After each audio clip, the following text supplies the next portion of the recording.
during the Charmony Festival? I'm afraid so. This is...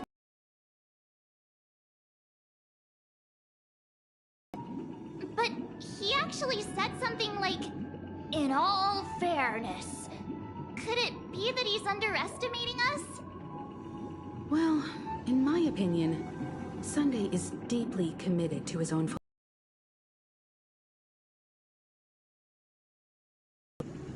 I sensed a strong conviction and a desire for dominance in him. Maybe he won't accept the outcome unless he wins fair and square. That's why he'll give it his all in the upcoming...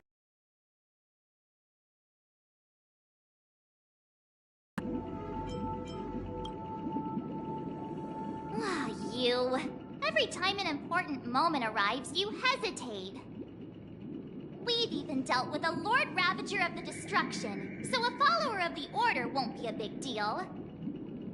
Anyway, we can't leave the Stellaron unchecked.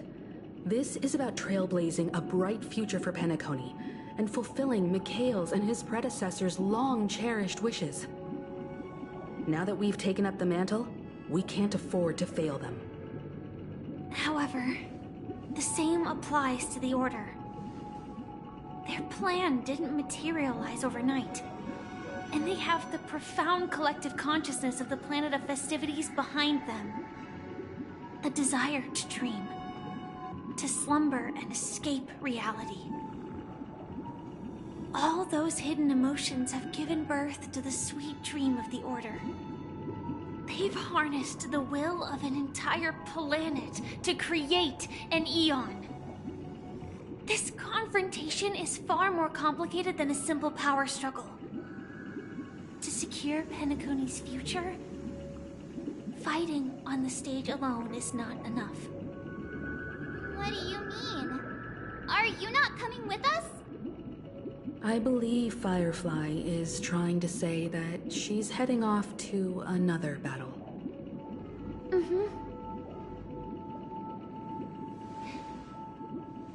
Before I left, the Destiny Slave told me that this journey would bring unforgettable rewards. Even though the script he gave me only had a few lines, I couldn't ignore them. Because one of the lines said, "I'll experience death 3 times in the land of the dreams." 3 times? This can't be serious, right? The first time was a painful death when I was stabbed by the Blade of Dormancy, which led to all subsequent events. The script will always come true, but in a way that will only be revealed when that page is turned. So now I've understood the meaning of my second death. And I am prepared to face it. If all goes well, my efforts will provide crucial support for you. Only by achieving victory in this battle can we secure a future for Penacony. And only then, my third and final death won't come true in the most terrible form. The most terrible form? Does that mean... The true death. Where everyone in Penacony loses themselves completely in the eternal sweet dream of the Order. We must do everything we can to prevent that. Have you made up your mind, Firefly? Yes. Otherwise, I wouldn't be here. Thank you again for your assistance for the Astral Express. May we meet again, in reality. Yeah. Farewell, everyone. May your trailblazing expedition never end.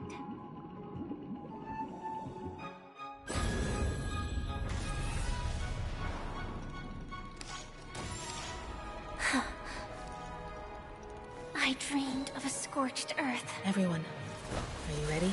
A new shoot sprouted from the earth. It bloomed in the morning sun and whispered to me. Like fireflies to a flame, my against death. May we meet again in reality.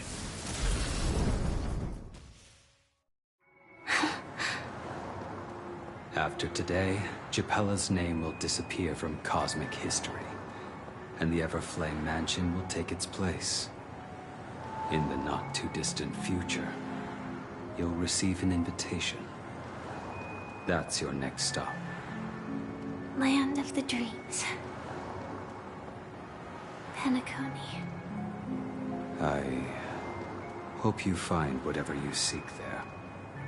Be it answers or salvation. You mean my 3 deaths? Silverwolf told me about it. It's such a shame that it's not part of my script. Well, I want to live. I'm never afraid of death. The opposite of death is eternal life, and that's something I'll never desire.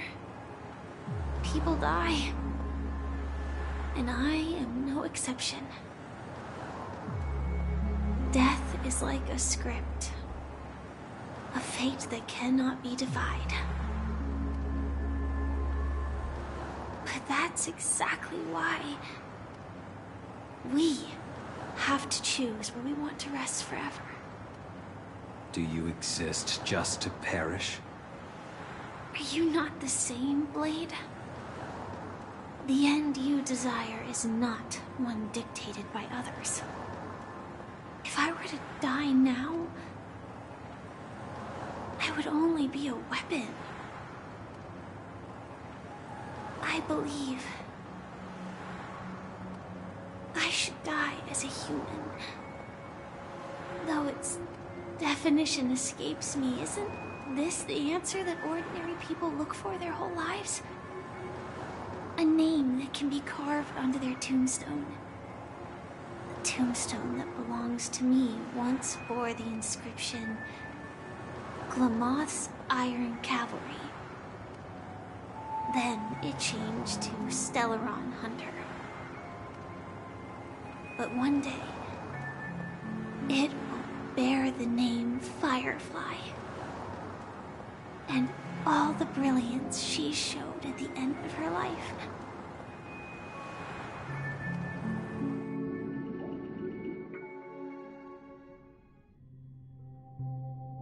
That's quite unexpected, old man.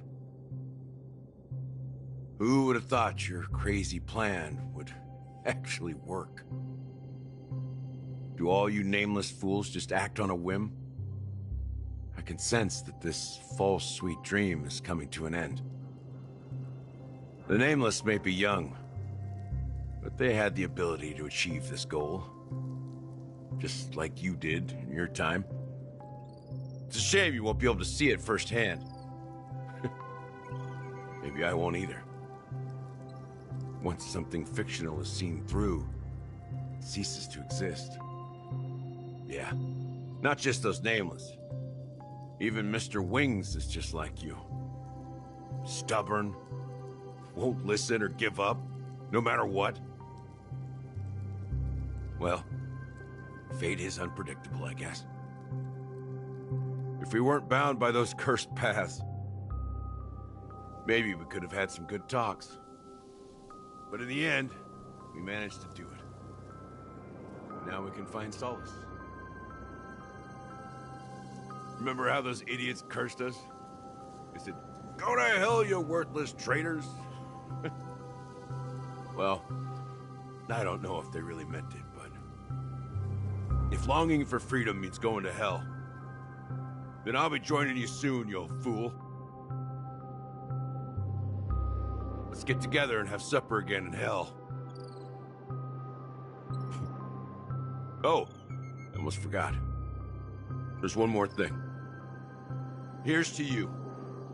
A glass of hello and goodbye, Trailblazer. To the imperfect tomorrow.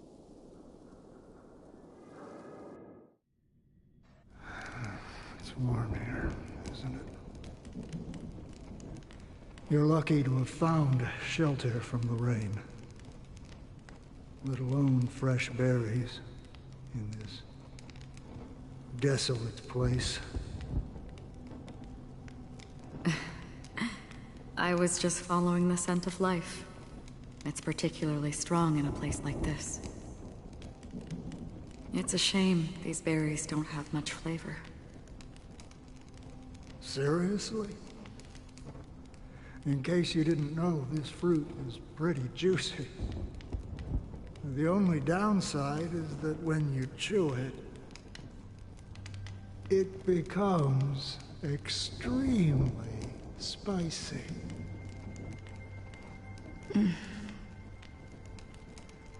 Have you lost your sense of taste?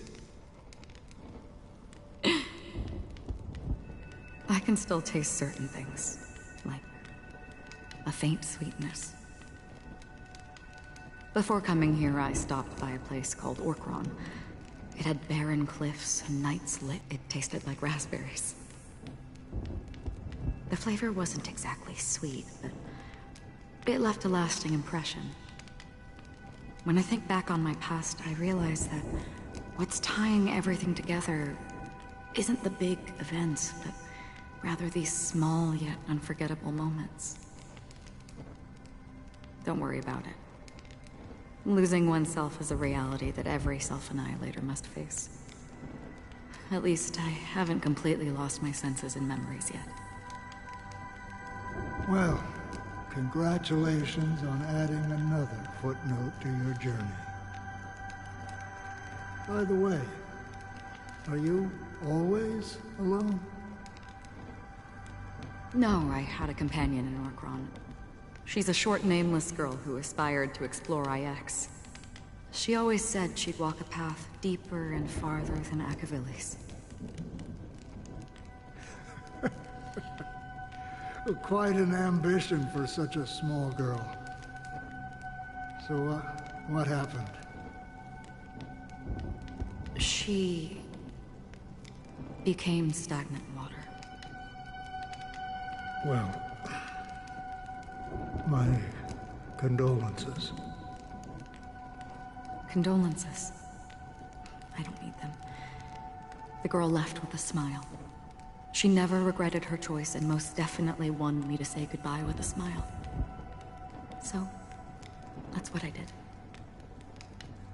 That's proof that you're grieving for her. Or perhaps I'm just afraid. Afraid? I rarely sense that emotion from you. What do you fear? I'm afraid I'll forget the 30 days I spent with her, just like all the other days in my life. Most of them have already washed away with the rain, disappearing into an unseen realm. I fear that those vivid red memories will fade away too. There isn't much color left, and besides this faint, warm red, there's almost nothing. Hard to imagine. A ranger accustomed to bloodshed, destruction, and chaos finding warmth in the red color. Because I have experienced this warmth many times. Long ago, I promised someone that I'd bring it to more people. And that for every remaining moment of my life, I'd strive for a better ending for all. As long as this red color still lingers, I have a chance to fulfill that promise. It represents a burning fire, a blooming flower, the berries in this cave, and life itself, fleeting yet still dazzling. In the end, it will lead me beyond the horizon of existence. And on the other side, I will cut off nihility. The one blessed by the sleeping and shapeless is considering how to kill them. That's truly pure nihility. But you're right about one thing. After spending so much time near this stagnant water, only when I look at this vibrant red fire do I realize that I'm still alive. When will this rain ever stop? Perhaps when the sorrows of the departed have finally quieted down, the sky will clear up.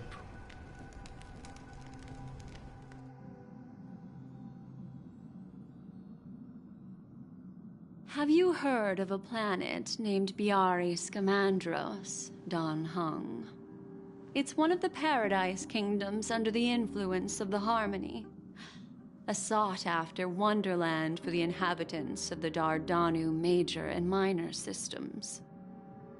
Half an Amber Era ago, and after that, everyone on the planet became part of the family. Do you think the same thing will happen on Penacony? Yes. Or how else can we explain it? The family deliberately used the Watchmaker's invitation to keep all the Pathstriders here, but banished the Emanator of the Nihility. Because of the nihility, I'm rarely affected by the power of other paths, but somehow I can unconsciously infiltrate them. Maybe that's the risk they're trying to avoid. I would disagree. Biari Scamandros is not part of the credit system or connected to the Silver Rail. It's nothing more than a remote civilization sheltered by the Harmony. But Penacony is different. If the family messes with Penacony, that would be like declaring war on almost half of the factions in the cosmos. They have no reason to do that. No, they don't. If they truly serve the Harmony, that is. What do you mean? The path in Penacony is impure. The Harmony here has impurities. Do you remember the Ancient Swarm disaster? Tazeront, the propagation, brought endless havoc to the universe, and it eventually evolved into a fierce battle among all eons. 2 paths lost their eons in that war, the propagation and the Order. Coincidentally, their downfall is related to a certain eon. Shipe, the Harmony. Legend has it that they participated in the crusade against the Imperator Insectorum, and devoured Anna the Order for unknown reasons. Holy forgaroni. So you're saying that the 2 leaderless paths are working behind the scenes? But I don't see any descendants of the propagation in Penacony. Could it be that the remnants of Beyond the Sky Choir are hiding within the family, trying to resurrect a fallen eon? I can't say for sure, but they're definitely planning something for the Charmony Festival. Whoa, this is getting way too complicated. Is this why you want us to leave Astana right away? Are you giving up? The Charmony Festival will start soon. There's one thing that I need to confirm no matter what. A warp jump is the best way to do so. Time is running out. I have another plan.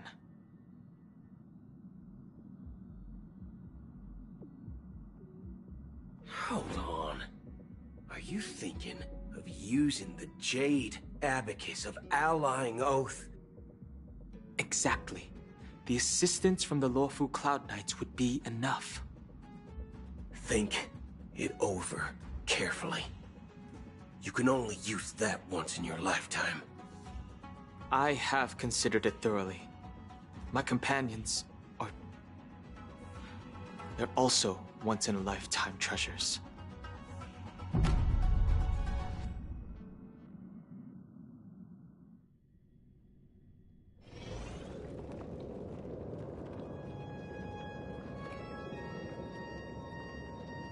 Are you the only one here, my child? The Nameless is quite the diplomat. Our secrets have spread like wildfire within the family.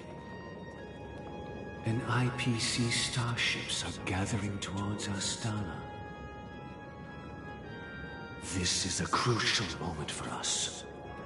So, where is the Chosen One who harmonizes the varied sounds?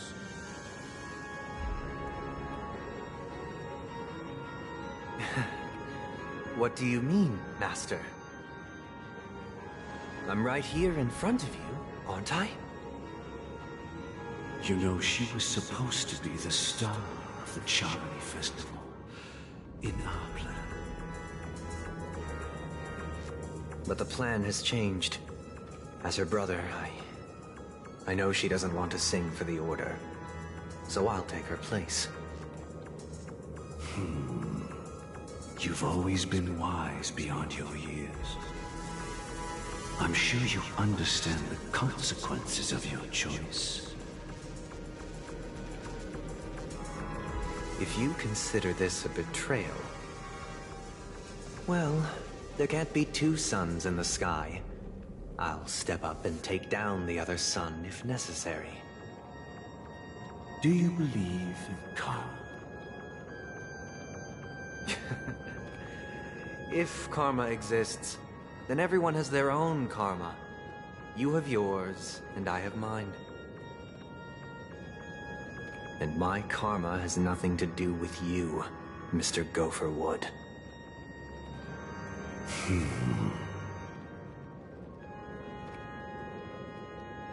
All right. Since you're willing to sacrifice yourself for her, I'll grant your wish. Well, the compromise came sooner than expected. Why?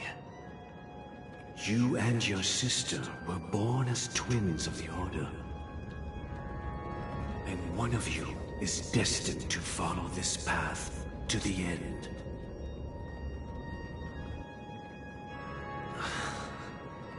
Is this part of your plan? Of course. You're still as clever as you were when you were a child. The opening is near. Go, my child. Seize the power of the harmony and reveal your karma. I have one final question, Master. Why did you choose to bring the Order to Penacony? Wouldn't it have been better to choose a desperate world, instead of a city filled with hope and dreams? Why? It's for justice, my child. If we lose justice in our hearts, we'll make the same mistake as the Harmony did. So, it's not you who manipulates the dreamscape with the Stellaron, but... Well, that's where our conversation ends. Go ahead. The 107,336 souls of the Oak family have dreamed of this moment too many times.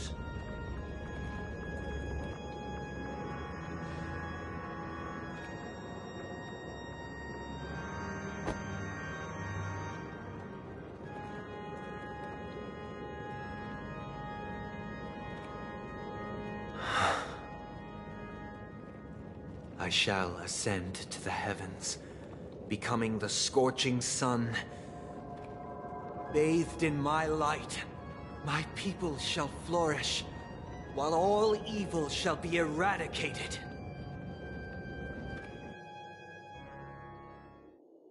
This is the interior of the Penacony Grand Theater. It's quite exhilarating to be flushed into the air by Soulglad. But why is the venue still closed when the Charmony Festival is about to start? And not only that, the entire theater is eerily quiet. No audience, no staff, no one around.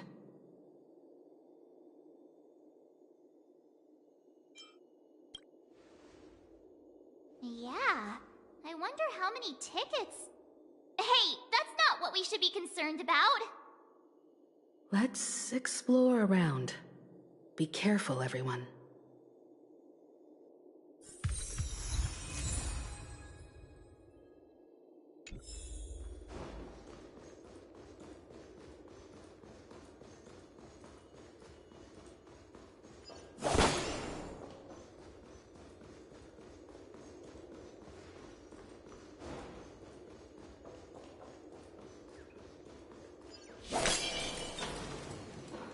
Gosh, the atmosphere here is so creepy and unsettling. Even if there's no audience yet, there should be some staff around. Why is it so silent?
Why are there so many puppets at the ticket office?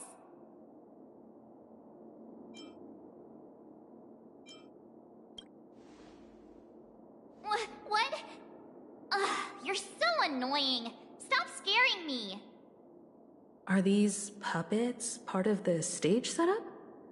Even so, it's so eerie that the entire front hall is empty.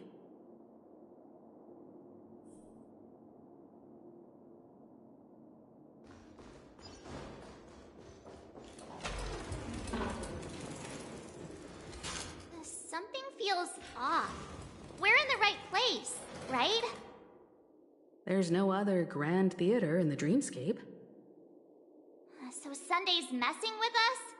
He said we'd have a final showdown on the stage, but why is there no one here? My apologies for the delay, March 7th. You scared me! Where are you now? I'm waiting for you behind the curtain. Following the Asdana tradition, I invite you to enjoy a stage play in 3 acts before the festival begins. History is a mirror reflecting the universe's true essence. Let's use this opportunity to delve into the rich history of Penacony and the Eons. Within it, naturally, the future takes shape.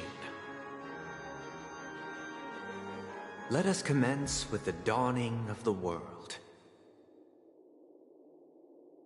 After the Dusk Wars, darkness veiled the sky, and chaos consumed the earth.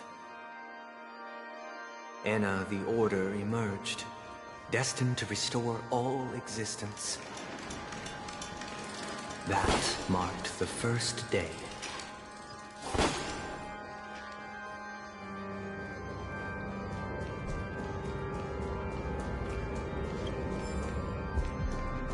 They gathered nebulae and forged them into picks, thus creating a grand lyre with black and white keys. Strike the white keys, a sun rose. Strike the black keys, and the moon rose. And so, the cycle of day and night arose. That marked the second day.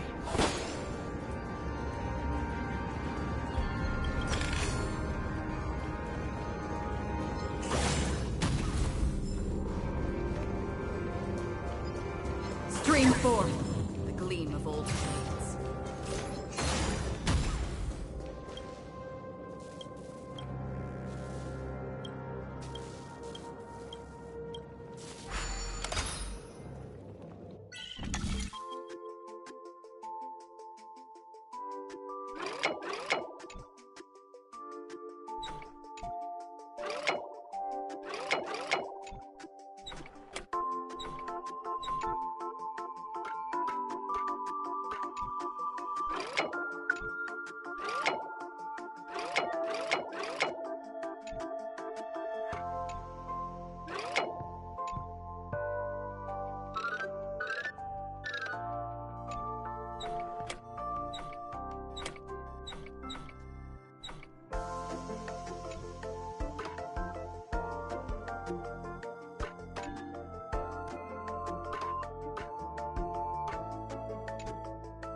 Stream forth the gleam of old blades.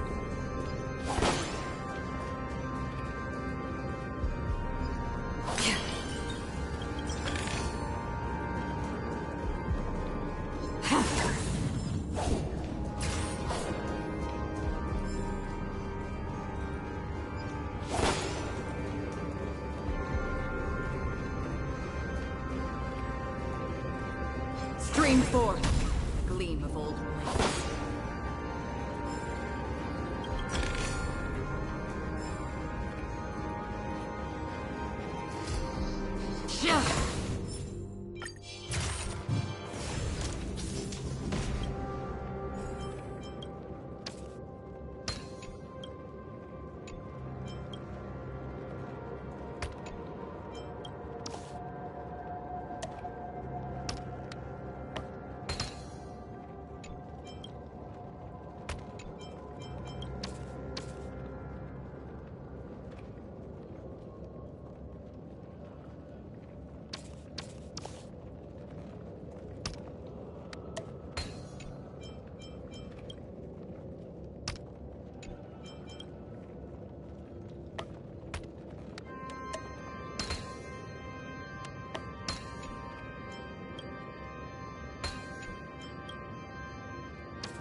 Puppets are gathering around the frame. Are they expecting us to...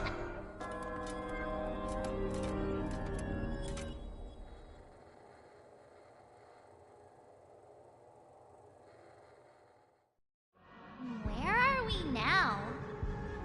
The atmosphere here looks similar to Sunday's inner world. Perhaps this so-called stage play is created with his abilities. This act is named Ode to Prisoner. Given the atmosphere here, I believe it's about Penacony's past. I thought things were finally looking up as I managed to dodge prison during my recent trailblazing expeditions. But now it looks like I'll be back behind bars again. I genuinely wish to avoid a violent clash with my esteemed guests from afar. Therefore, I've arranged 3 acts before the situation becomes irreparable. Where shall we start our narrative? Well, let's start with the time when Penacony was still a frontier prison.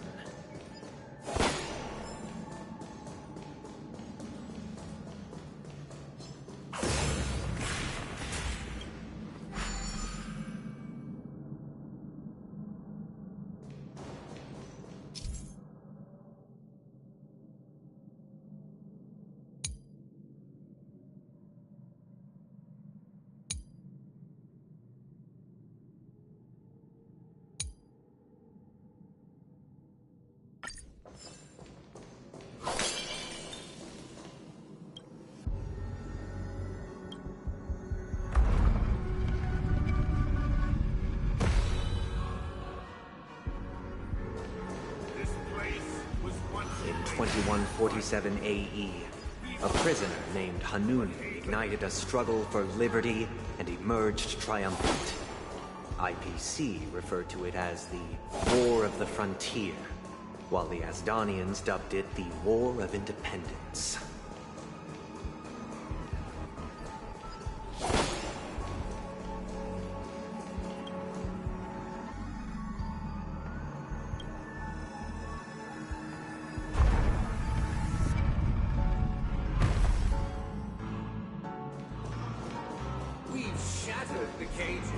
It's true that Hanunu was a legendary hero, but it must be acknowledged that while he bestowed freedom upon the prisoners, he didn't grant them true liberation.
Honorable travelers.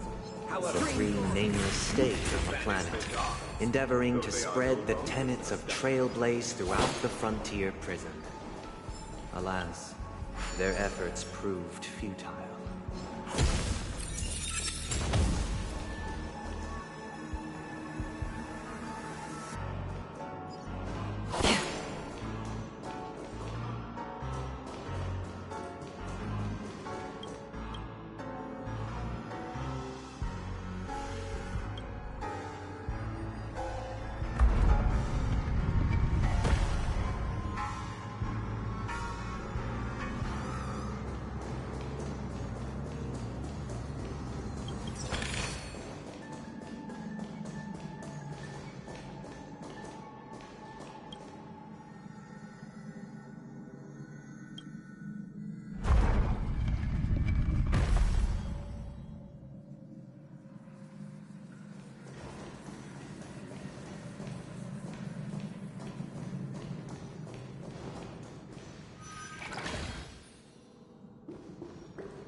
Let's build another prison. Once again, Asdana was engulfed in war. This time, the enemies originating from within. The prisoners remained prisoners for the rest of their lives, fighting for freedom rather than living. I hope you like this land of freedom on a scorched earth. As you can see, their sentences have long ended, and the IPC guards have long been expelled. Yet, these prisoners remain enslaved, not by external forces, but by the confines of their own minds. Freedom permeates every corner, except fragile souls. It gives solace only to those who believe in its existence. Prisoners, this is my order. Learn the essence of freedom, and teach your fellow prisoners to fight for their lives.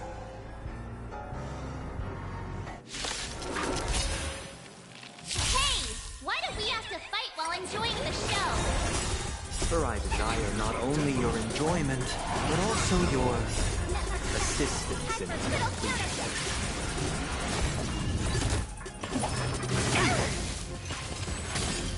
Destined for oblivion. I weep for the departed. It too shall fall. Ready for another? In lunar flame. Blade of moonlight.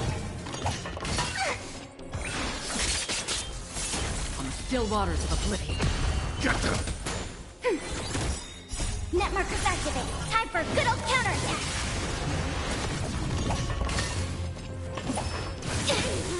Unity stream.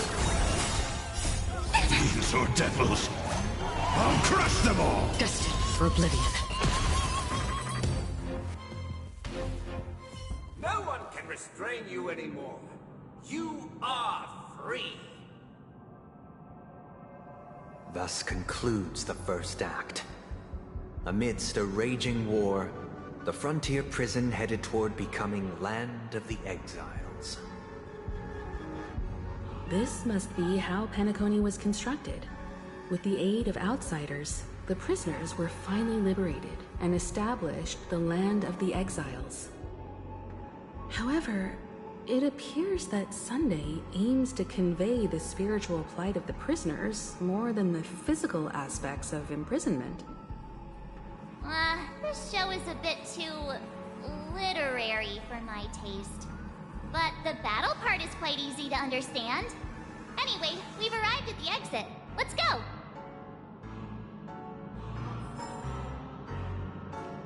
These puppets... Where are they guiding us this time? They transmuted streams of stars into inked nibs, creating symbols to be pronounced and counted. They molded stardust into flowing rivers, assigning the righteous upstream and the unjust downstream.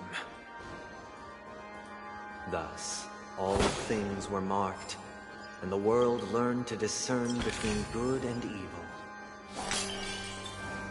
That marked the third and fourth days.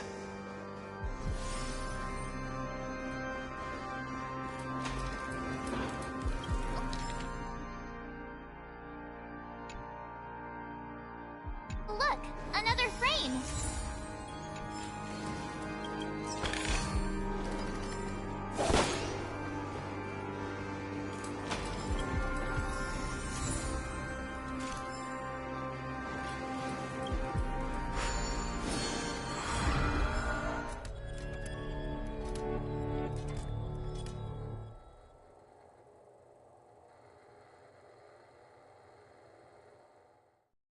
Ode to Fool. This must be the second act. The surroundings are different from before. The stage decorations look a bit tidier now. Behold the ensuing tale, a struggle for power. Penacony witnessed the ascent of the 7 major lineages: tree, grass, flower, bird, beast, fruit, and insect. Peace never truly graced Land of the Exiles. The history in this era is rich and the leader of the Alfalfa family sought to defect to the IPC, trading freedom for survival. However, his eldest son slew him in the name of righteousness, and ascended as the new family head.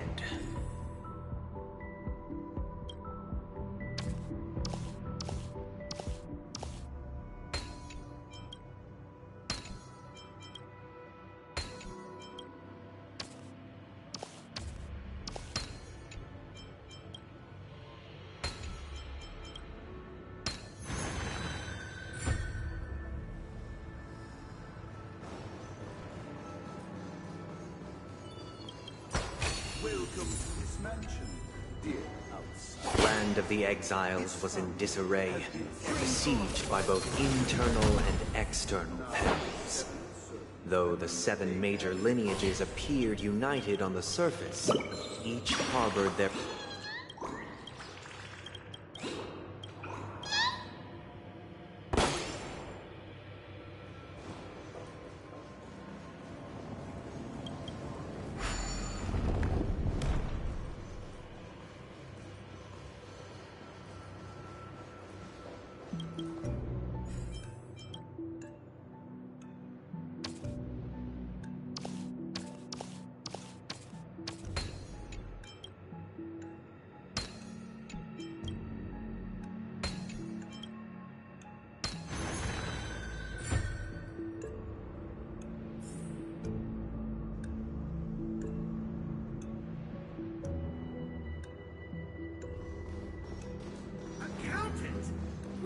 the pillars of this mansion. The Black Plum family was the first to fall.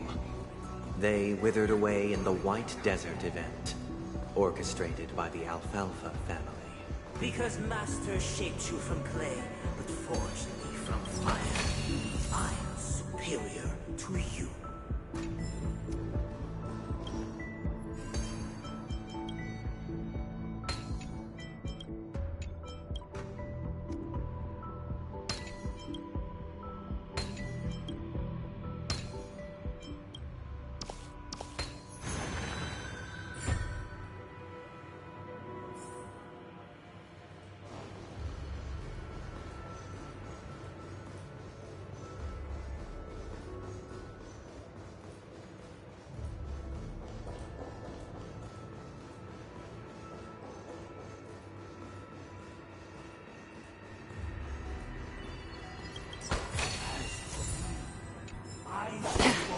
Only when Gopher Wood led the family to Land of the Exiles and earned recognition from all 5 major lineages. Dear outside. You want us to help you? What do you need? I wish they could regain their reason and cast away the shackles of hypocrisy. This is the second act. Looks like it's about Penacony's journey to becoming the Land of the Dreams, during which the family... Like a bad guy to me, don't you think? Perhaps this is the truth Sunday is trying to express, if you read between the lines. The Harmony changed Penacony just as the guards once did. Looks like we've gotta help those guys kneeling down over there calm down a bit, right?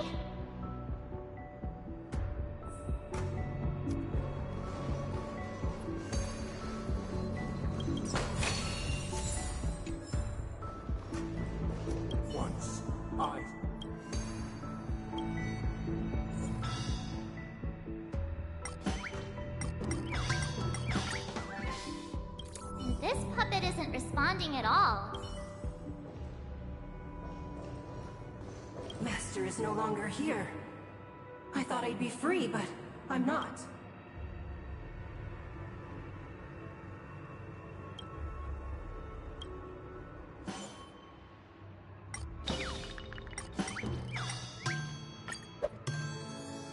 Master is no longer here. Either I shall be my...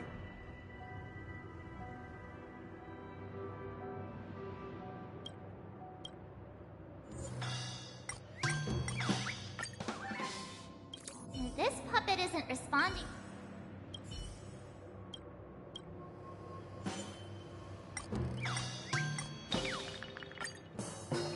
Either I shall be my... Either I shall...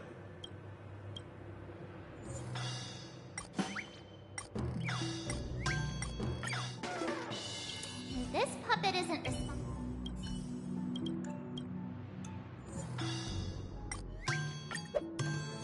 Without a master.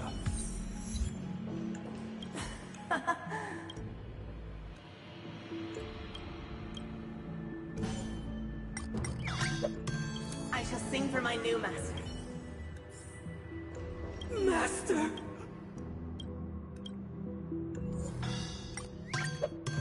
Master.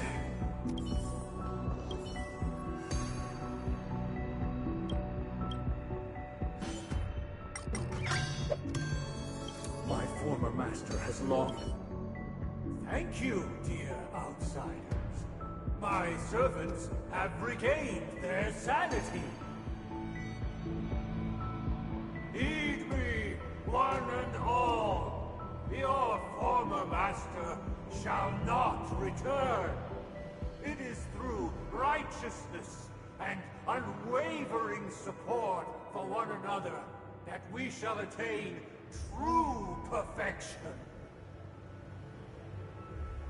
Cast aside the veils of hypocrisy and embrace one another. Get ready. Looks like another fight is about to begin.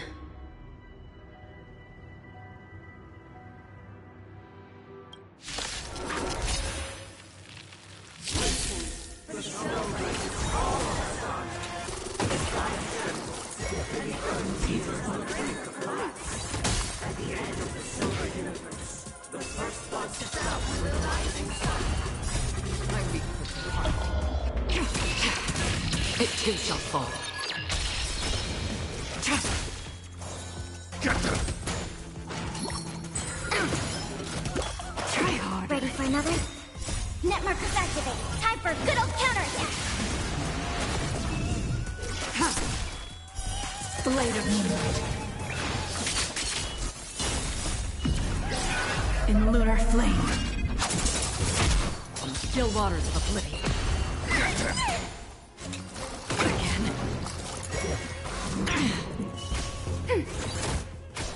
Protect me, queen.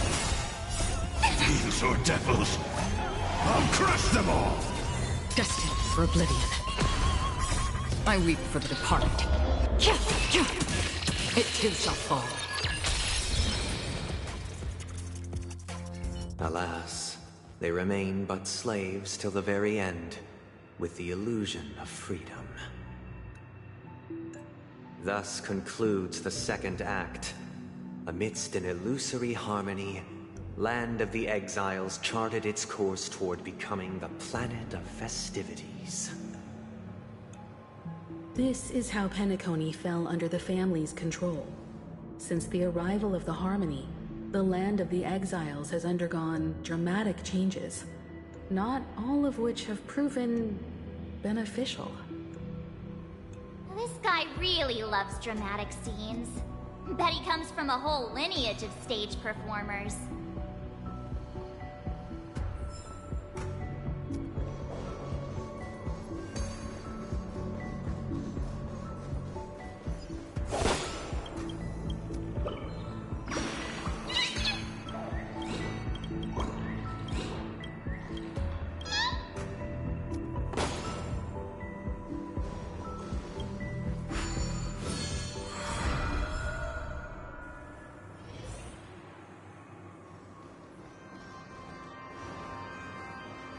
They used the planetary rings to establish the law, forging a code of conduct among the masses.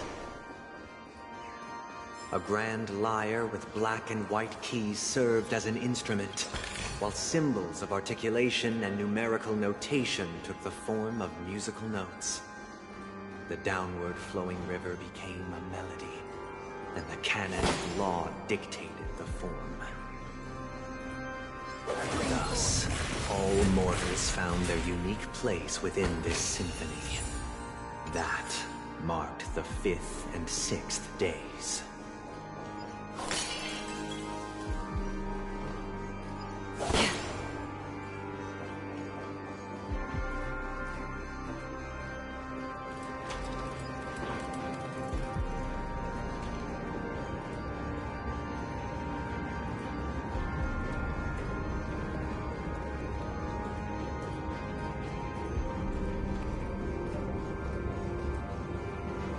This guy is really into these puppets.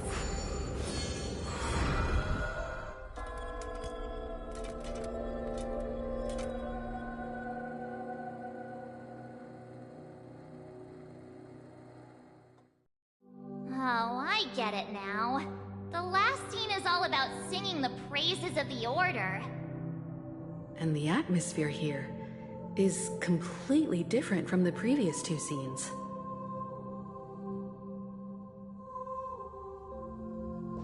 This is the concluding act of this play. I have showcased the past and present of Penacony, hoping that my desire for change resonates within you. And now, I shall reveal its future to you. Responsibility for the people. If the people lack foresight, we will make choices on their behalf and bear the responsibility.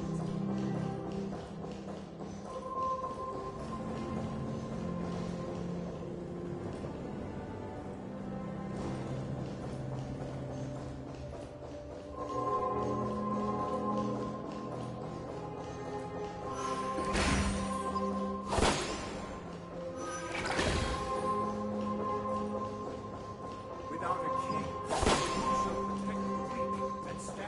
We shall support one another. Take the lead and standing at...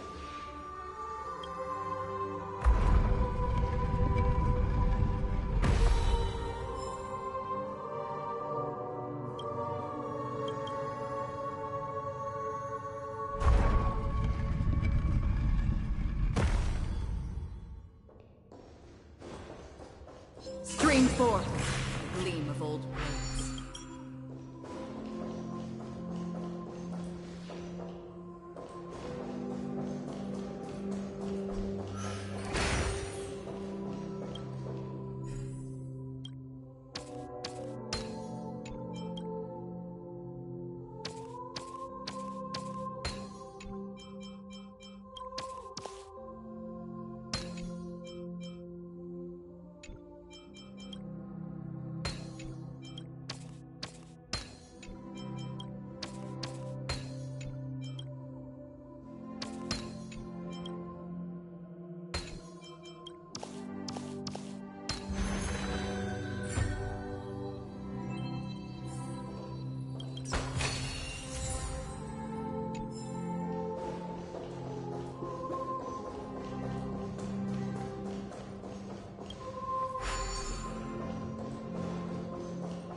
Everything followed its natural course, and so it shall continue, even after the king's departure. Stream forth, the gleam of old blades. But after the king's departure, we no longer have need of him, for we have become kings of all things.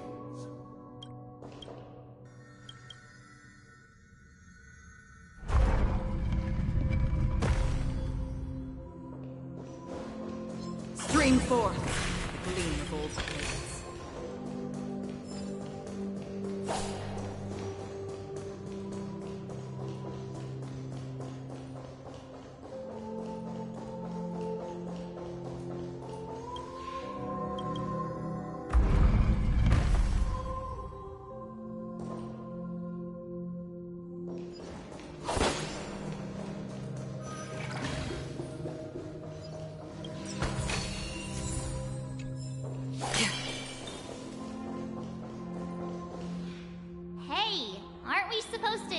A short story and have a fight here just like we did in the previous acts?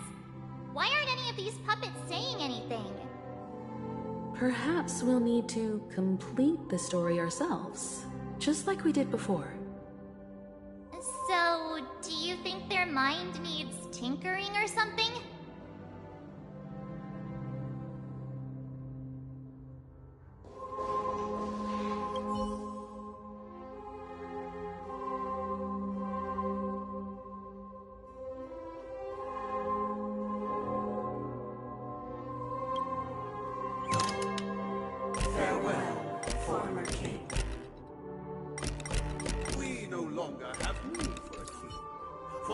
How did it go?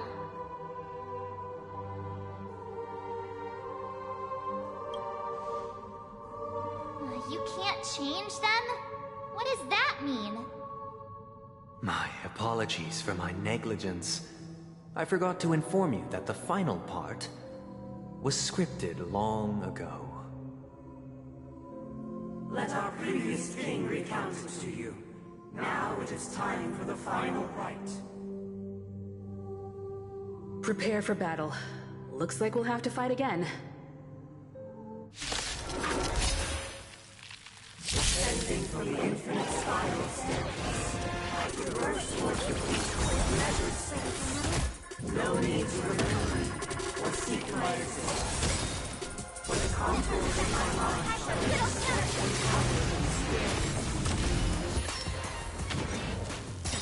Oblivion. I weep for the departed. It too shall fall.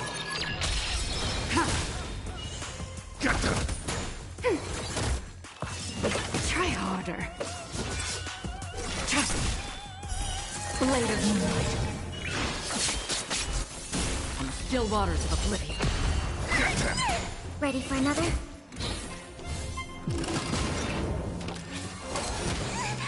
Give me strength! Fiends or devils, I'll crush them all! In lunar flame. Destined for oblivion. Get them! Net markers activated. Time for a good old counterattack. I weep for the departed. It too shall fall.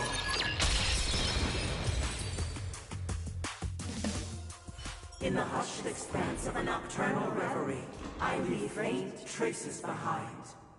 No need to remember me, or to recall the essence of dreams. What is mine shall wane, while you shall transcend its delicate nature.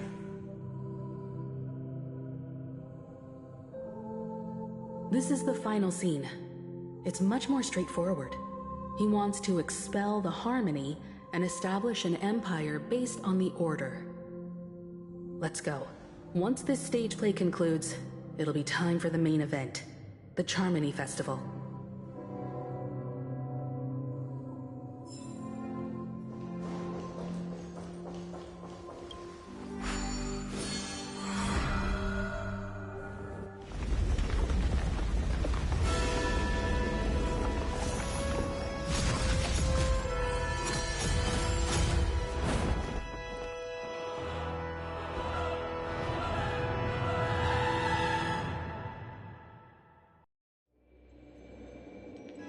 They imbued the world with meaning, perfecting all things in the heavens and on earth. Then, they rested from the labors of creation. Yet, all beings cried out to Enna. Under the banner of the Order, you have defined all things in the cosmos. But this made us realize that we are but puppets in your hands. Thus, on that day, all beings united and cast the Eon into the abyss of oblivion.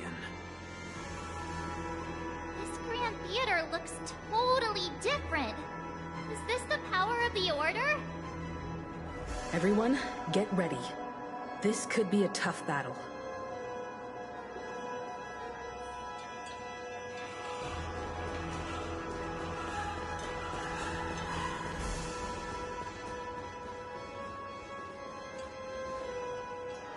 That marked the seventh day. Cheers and chants reverberated in unison. The stars shine bright.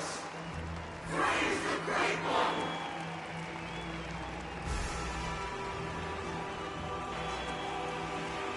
The Order is dead. The Order is dead. The Order is dead.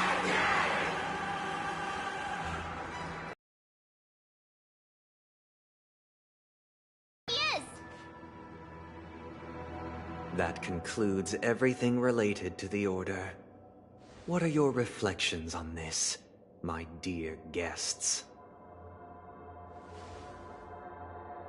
Nevertheless, this is but a trivial blip in the annals of galactic history. What truly matters is the course this river shall take in the days to come. You've arrived at the perfect moment. The Charmony Festival is about to commence, and it would be a shame if you were absent for the Harmony's prologue. Allow me to extend my warmest welcome once more.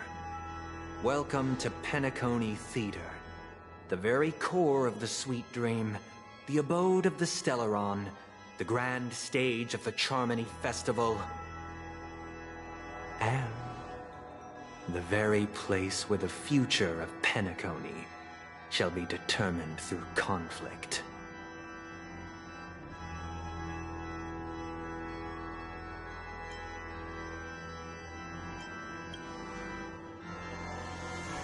It hides behind the curtain, or rather, it is the theater itself.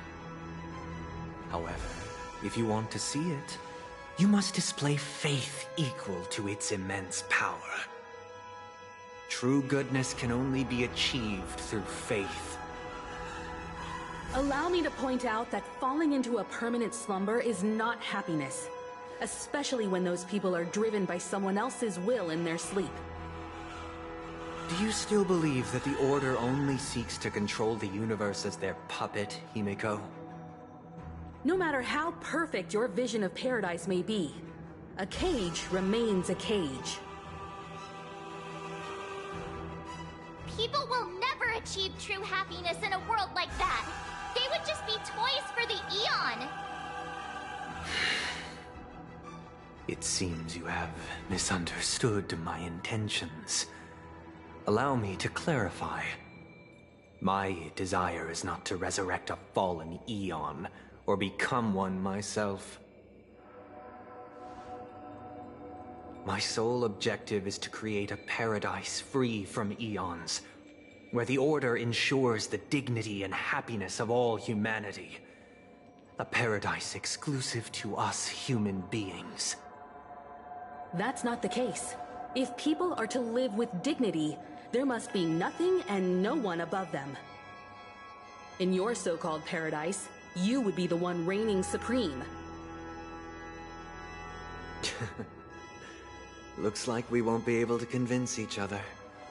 Now that our conflict has been destined, let's unveil our paths and reveal to the universe the true path.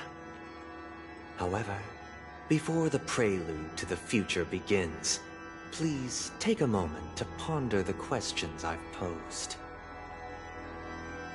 Is darkness equal to daylight?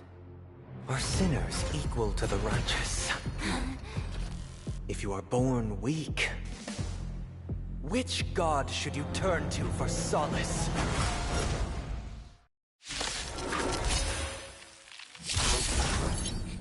The Eon, great might. You magnify all things in the cosmos.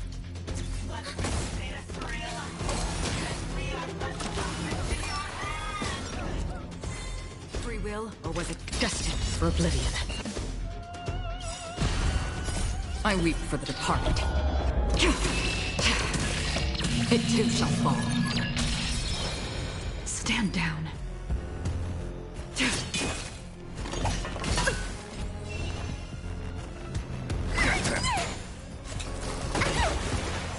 Commencing support. Enemy data net markers activated. Time for a good old counterattack.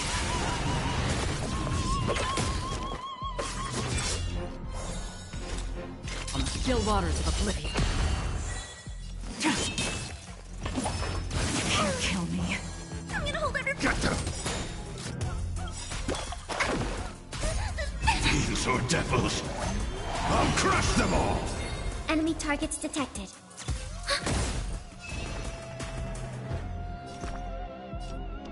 Give me strength!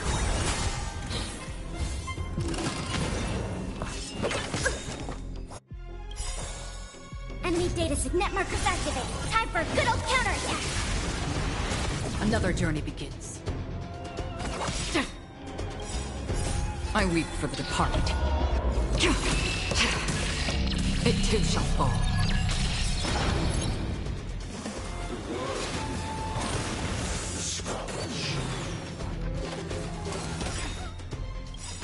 All will be revealed in lunar flame.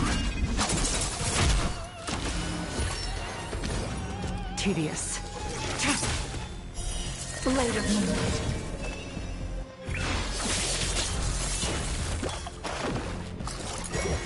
Try harder.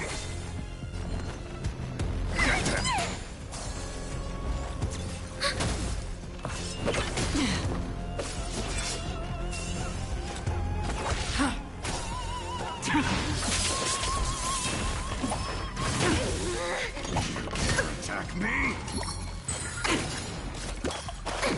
I'm scared. Stay put! Get them! These are devils! I'll crush them all! Commencing support.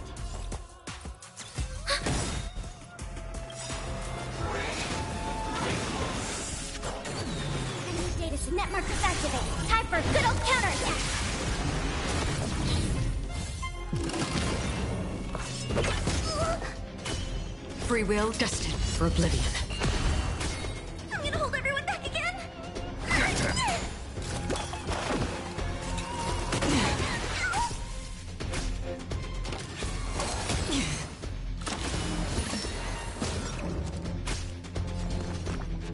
Give me strength. Thanks for the support. All will be revealed in lunar flame.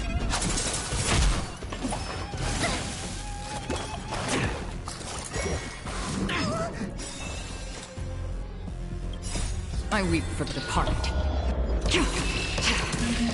It too shall fall.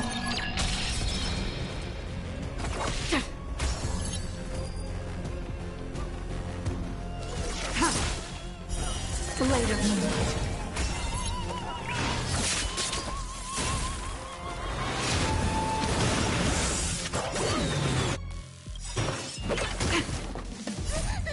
Fiends or devils, I'll crush them all! Ready for another? I'm scared. Stay put. Protect me. Protect me. Thanks for the support. Again? Another journey Blade fodder. I'm gonna hold everyone All back will again. be revealed in lunar flame. Get them! Enemy data net markers activated. Time for a good old counterattack.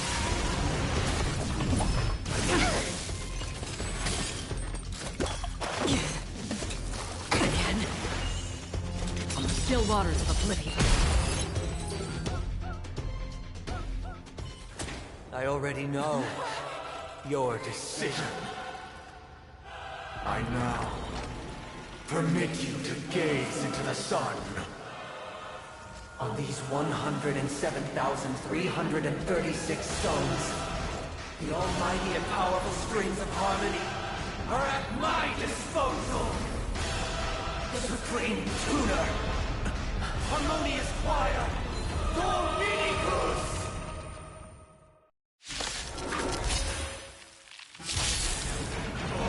Lost souls, come and meet your master! The embodiment of the harmony? So the true purpose of the Charmony Festival is to usurp it?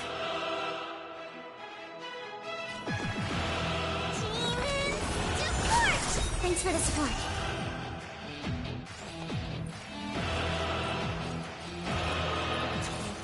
Now noisy. Destined for oblivion. Disorderly I weep noise. for the departed. It too shall fall. I'm feeling like there's another world in front of my eyes. It's the power of tuning. Don't let the song distract you. Why is the perceptive as one? Answer me this.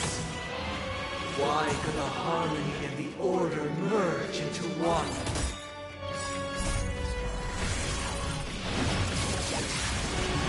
Because neither side could tolerate discord. Free will, or was it still waters of oblivion? Stand down. Now noisy. Stay put. Give me strength. Thanks for the support.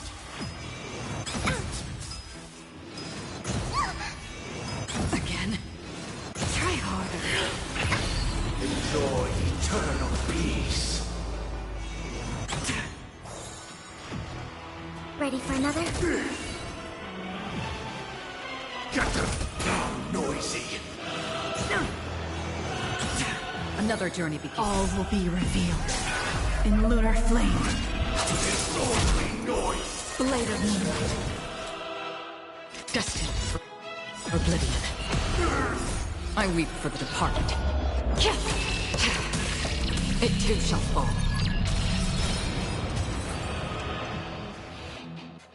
The time has come.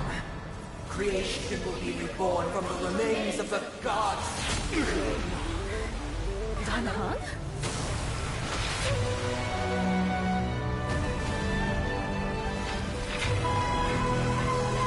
radiant spirits. Heed my word.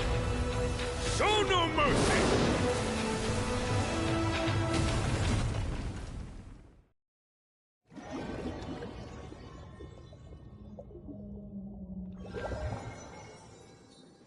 Wake up! Wake up! Hey, wake up! The sun's frying your butt! Are you alright? Can you hear me? Do you remember your name?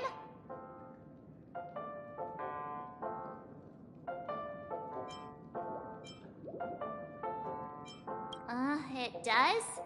Well, doesn't ring any bells to me. Looks like your mind's still in one piece.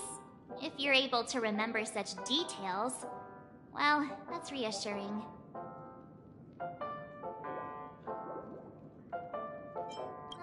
It's a long story. Simply put, Don Hung used the Jade Abacus of Allying Oath when we were in the middle of a fierce battle, and summoned the General to help us just in time. And then we returned to reality. Look, this is your room. Everyone else has also returned from the dreamscape. Himeko and the rest are at the lobby discussing matters with the General. And now that you're awake, we should tell the crew that you're alright. Come with me. Not going to come chat with me, sleepyhead. That voice... is that Black Swan?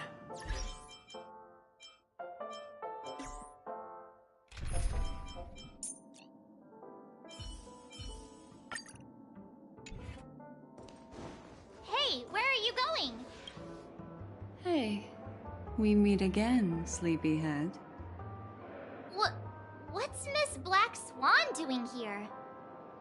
Nothing, Miss March. I noticed he was awake and wanted to check to see how he was doing. Though the strike from the General was timely, its destruction was also immense. When emanators collide, ordinary people inevitably suffer. But, luckily for them, the dreamscape is my home turf. Thankfully, I managed to get everyone out before the harmonious choir collapsed. Oh, so that's what happened! Thank you, Miss Black Swan! Don't mention it. Precious memories vanish. You're heading to see your friends, aren't you? Would it bother you if I walked with you for a short while? Of course not. But you're not planning on doing something like last time, are you?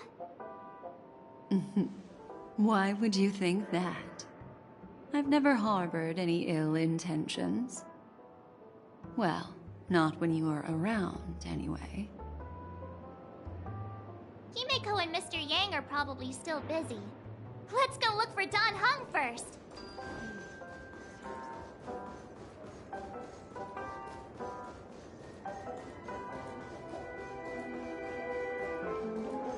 Look, he's still talking to that cowboy. You're awake. How do you feel? Well, fork me. You must be that Stellaron they were talking about.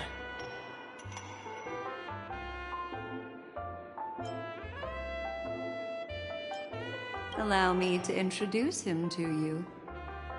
This is Boot Hill, a Galaxy Ranger.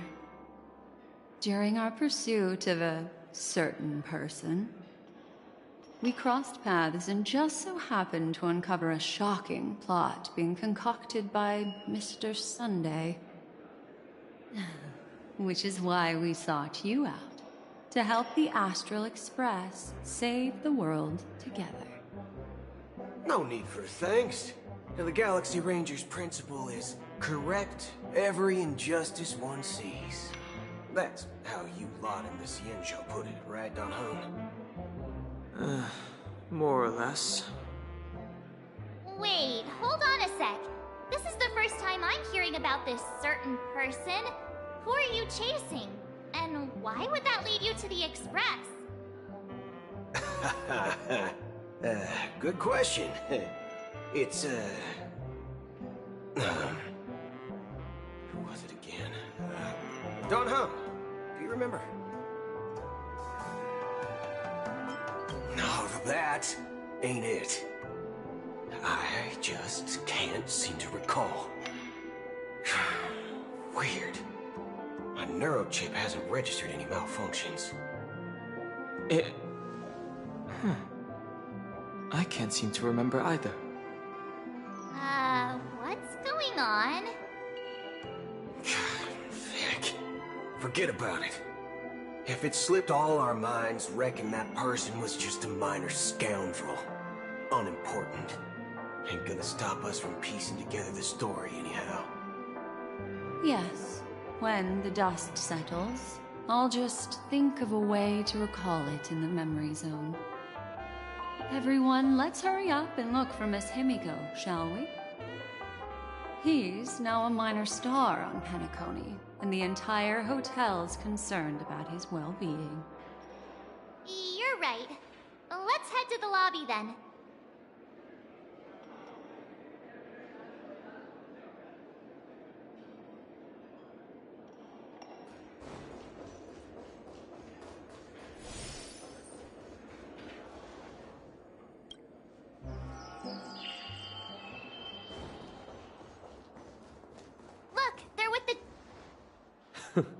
That's all right. In these times of conflict for the sake of utmost safety, it is only right that the Alliance steps forward to mediate on behalf of the Astral Express. We must not allow you to take unnecessary risks. Furthermore, despite the IPC's eagerness for success, it prioritizes peace above all, and the family, trapped though it may be, professes a desire for harmony. The Alliance has always won people over with reason. I firmly believe both parties can indeed put aside their differences and come to a peaceful agreement. The General possesses a deep understanding of the greater good. With the Cienjo Alliance mediating, peace for Penacony is within reach. You flatter me. But ultimately, it's been all down to the Express. Without your efforts, this sweet dream paradise would have been claimed by the last remnants of order before there was even a shot at peace. Well, would you look at that? Here comes the big hero.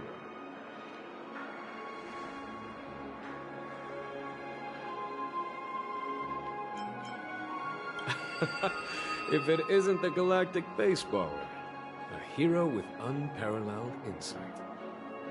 Are you okay? I heard you couldn't wake up. Are you feeling unwell? Don't worry, Mr. Yang. There is nothing wrong with him. He practically burned through a lifetime's worth of jokes on the way here. What about you, Mr. Yang? I heard that even Miss Robin wasn't spared. And that guy locked you both up. It's a long story. But at least Mr. Sunday took it easy on us. He used an ability called tuning to connect our consciousnesses with his. In other words, he imprisoned us within his consciousness. Thanks to General Jing Yuan's destruction of the Harmonious Choir, we were able to escape. He used that tuning on us too. Does that mean that we were almost imprisoned as well? I can confidently say now, he was truly after a fair fight with us. Had he wanted, he could have easily taken us down, without so much as lifting a finger. Speaking of the Oak family head, where is he now? It's complicated, but in a nutshell, he's now the former Oak family head. The IPC has named him the key figure in the family's Penacony split, citing a threat to cosmic peace. He must represent the family and answer for the unrest caused. His trial is set to take place at Pier Point. The family quickly labeled him and the remnants of the Order as enemies, declaring the turmoil an internal rebellion. This move effectively barred the IPC from intervening in family affairs on both moral and rational grounds. Everyone really has their own agenda, after all. Then, what's going to happen to Miss Robin? She and Sunday won't be able to deny their involvement in the Charmony Festival. They're siblings, after all. Why the sigh, General? I can only say that this incident is an unexpected mess for the girl. The Alliance will try to persuade the family to consider this matter carefully during mediation. It's time, everyone. The IPC's key members and I have agreed to consult one another before the upcoming negotiation. Do any of you wish to sit in? Given the General's invitation and the matter's significance to the universe, the crew will naturally accept. However, if the IPC has any reservations... Why, of course you're welcome. They've mentioned that your team is a trusted ally of the IPC in Penacony, so there's no reason not to welcome you. Besides, if there can be reliable observers from the Astral Express present, discussions will go more smoothly. So, what do you all think? Well then, we shall oblige. I'm kind of allergic to those types of situations. I think I'll just head back to my room and start packing. Not to worry. Himiko and I will take care of things. I'm afraid I'll also have to return to the Express first. The conductor is worried about us. It's best I go and explain the situation. Thank you. What about you, Will you join Welt and me? Or have you got other plans?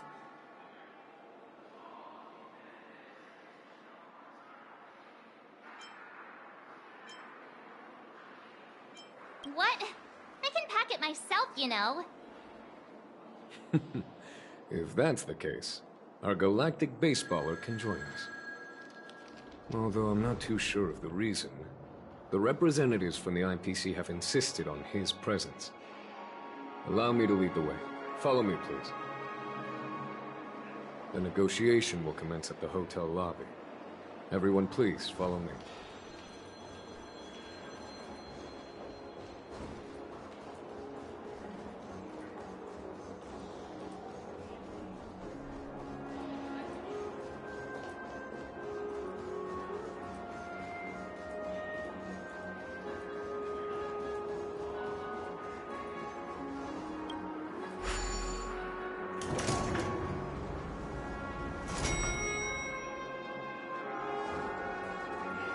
Anything is possible.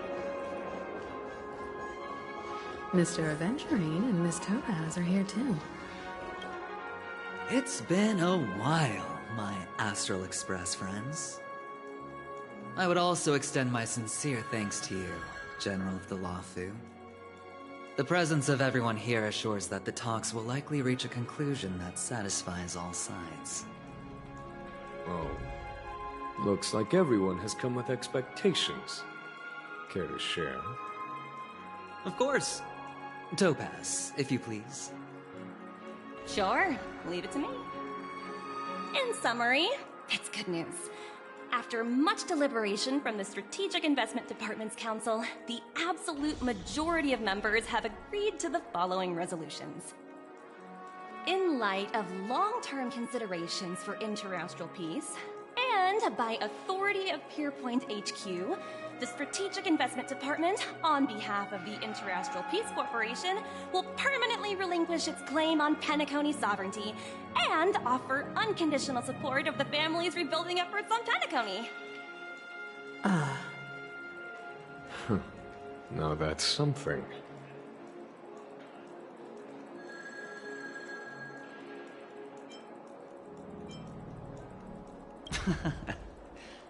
Well, if that's what it takes to bring peace to the entire universe, it's a price I'll gladly pay.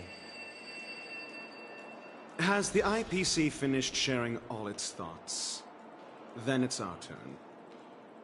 The Guild, much like the Genius Society, has taken a keen interest in the recent calamity in Penacony. Ultimately, both parties have agreed to a comprehensive collaboration, offering technical support for the reconstruction of Penacony. The floor is yours for the finer points, Mr. Scroolum. Enlighten us, please. Organic life's unrelenting search to understand the realm of inner spirituality is something I both admire and envy. Inorganic life has no mechanism to evoke dreams. But when my mechanical impulses are activated, my inspiration circuits will start to operate, and I will enter a state defined as imagination. Every time, within the realm of imagination, there emerges a fire from the shadows. It is warm, bright. I frequently ponder this flame might represent the essence of intelligence. A cluster of inspiration ignited by high temperatures. The future direction of the universe may well lie within it. Alas, they are nothing but projections of my thought system to me.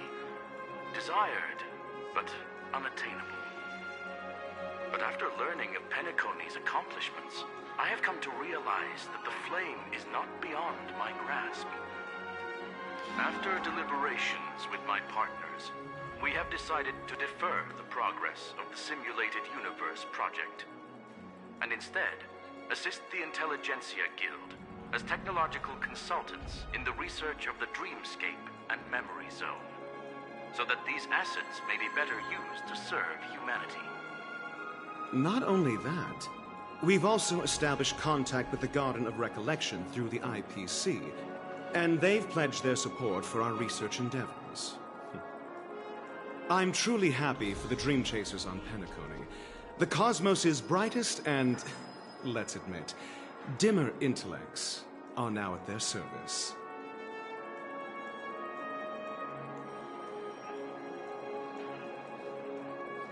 Agreed.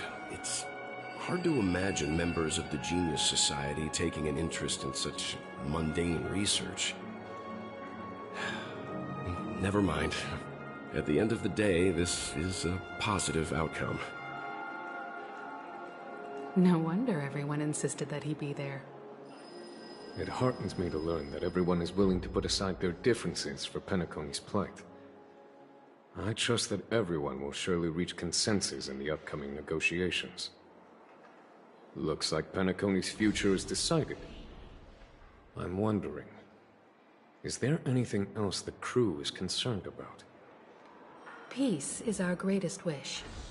Beyond that, we desire nothing else. Well, that's good. Now that everyone's minds are at ease, I shall take my leave. You may now depart with peace of mind. The Alliance will deal with all subsequent procedures. If that's the case, it appears that we have nothing else to worry about on Penacony. Looks like it's time for us to embark on a new voyage. Sounds good to me.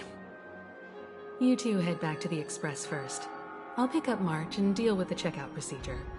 Oh, also, Miss Black Swan, you have a matter to discuss with me, yes?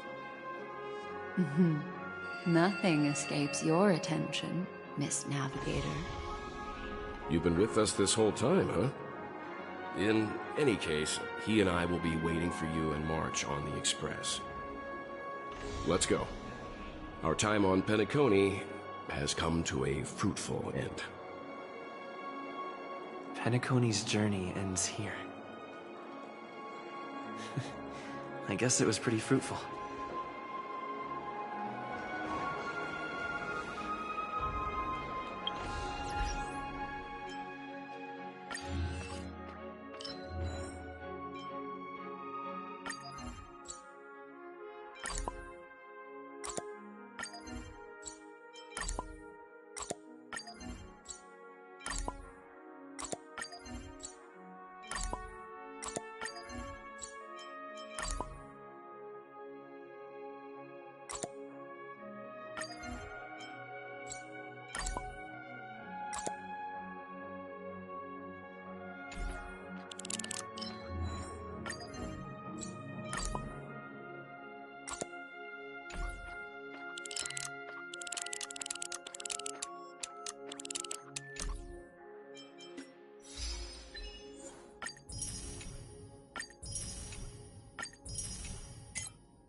about to start.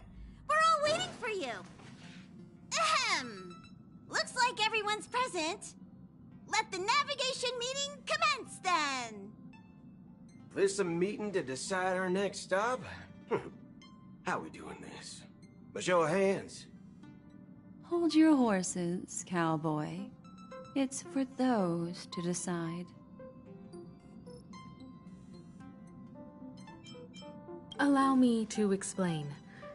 Mr. Boothill and Miss Black Swan submitted a request to temporarily travel with the Express for their own personal reasons.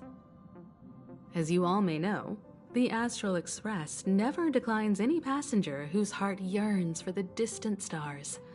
Therefore, they will be traveling with us for a while until they reach their destinations. Whoa, the Express is going to be much livelier now. But, Miss Black Swan, you better not use your memo keeper abilities to pull any pranks. Understood, Miss March. I promise you, you'll never see me in your room while you're taking a break. Don't!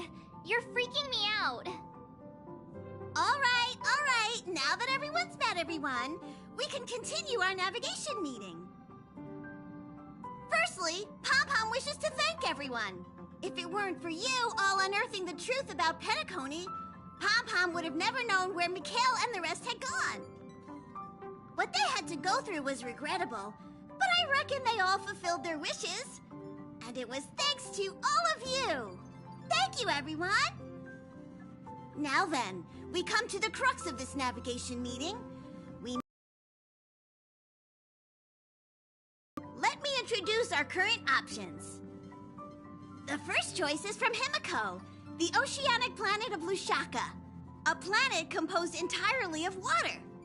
Many aquatic races reside there. Of course, it's also the home planet of the venerable, nameless Mikhail.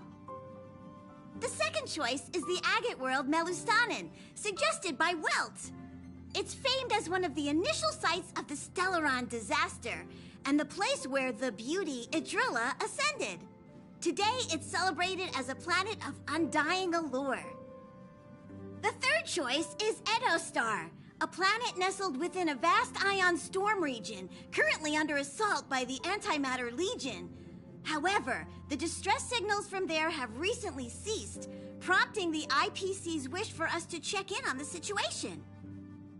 The last choice, courtesy of Black Swan, is the glass belt Petravia, a massive belt of asteroids that was turned to glass by the Lord Ravager Zephyro. These days, it's apparently known to house one of the branches of the Morning Actors Troupe. Ooh, so many options. I'm seeing stars already. Next up, everyone will select the destination that they wish to visit, and then we'll put it to a vote.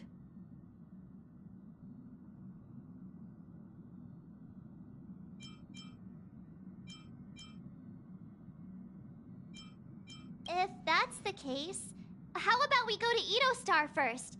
If that planet really is in danger, then we should go help them out. March is right. Though the fact that the distress signals have ceased means we're probably too late. But I still think we should investigate the situation there. You and Dan Heng make good points. I'll throw in a vote for Edostar too. If that's the general sentiment, then we should indeed investigate. I vote for Edostar too. 4 votes for Edostar. 1 vote abstained. Looks like we have a winner. Next stop, Edostar. Then this navigation meeting is adjourned. I'll go check the warp jump coordinates. Everyone can catch up on some rest in the meantime. When it's time to make the jump, Pom-Pom will make an announcement. There's still some time before the jump. What should I do? Oh, you're here. Seeing your reflection among the stars in the porthole really does seem somewhat surreal. How about it? This journey of beautiful dreams. Was it to your liking?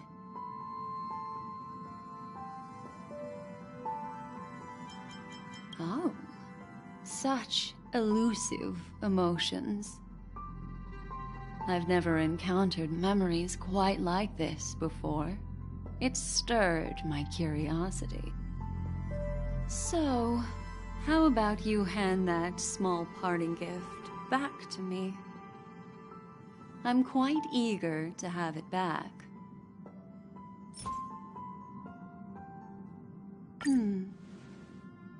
Oh?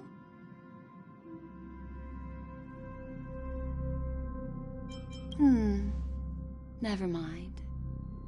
I just stumbled upon a particularly fascinating spot in your memory. Before I explain, I would like to apologize to you. This farewell gift I gave you isn't really a compass from the memory zone, but merely an empty light cone. Remember when we entered the hotel in the dreamscape for the first time, and I procured a few trinkets from your companions? Their functions are similar. This way, I can always be attuned to your location, ready to assist immediately if you encounter any threats. But this is not its most intrinsic function. Light cones are slices of light used to encapsulate solidified phenomena. This empty light cone is the same. It can etch your memories in their most vivid form, and then allow me to admire and manipulate them, turning them into unique mementos.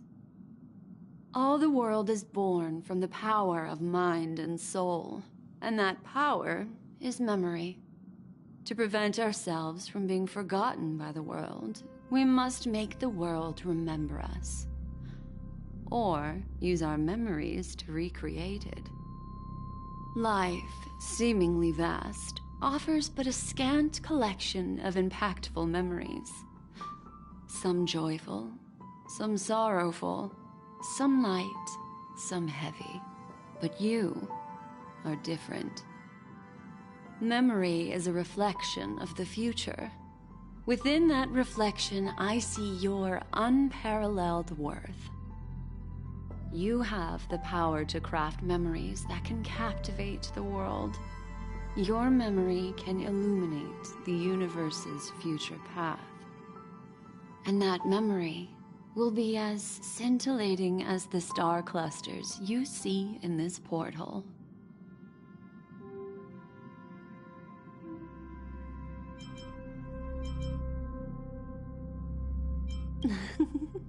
How adorable. But do you know the deeper meaning behind it? The reason is simple. In this grandiose and ostentatious dream of the families, only you personally experienced the entire course.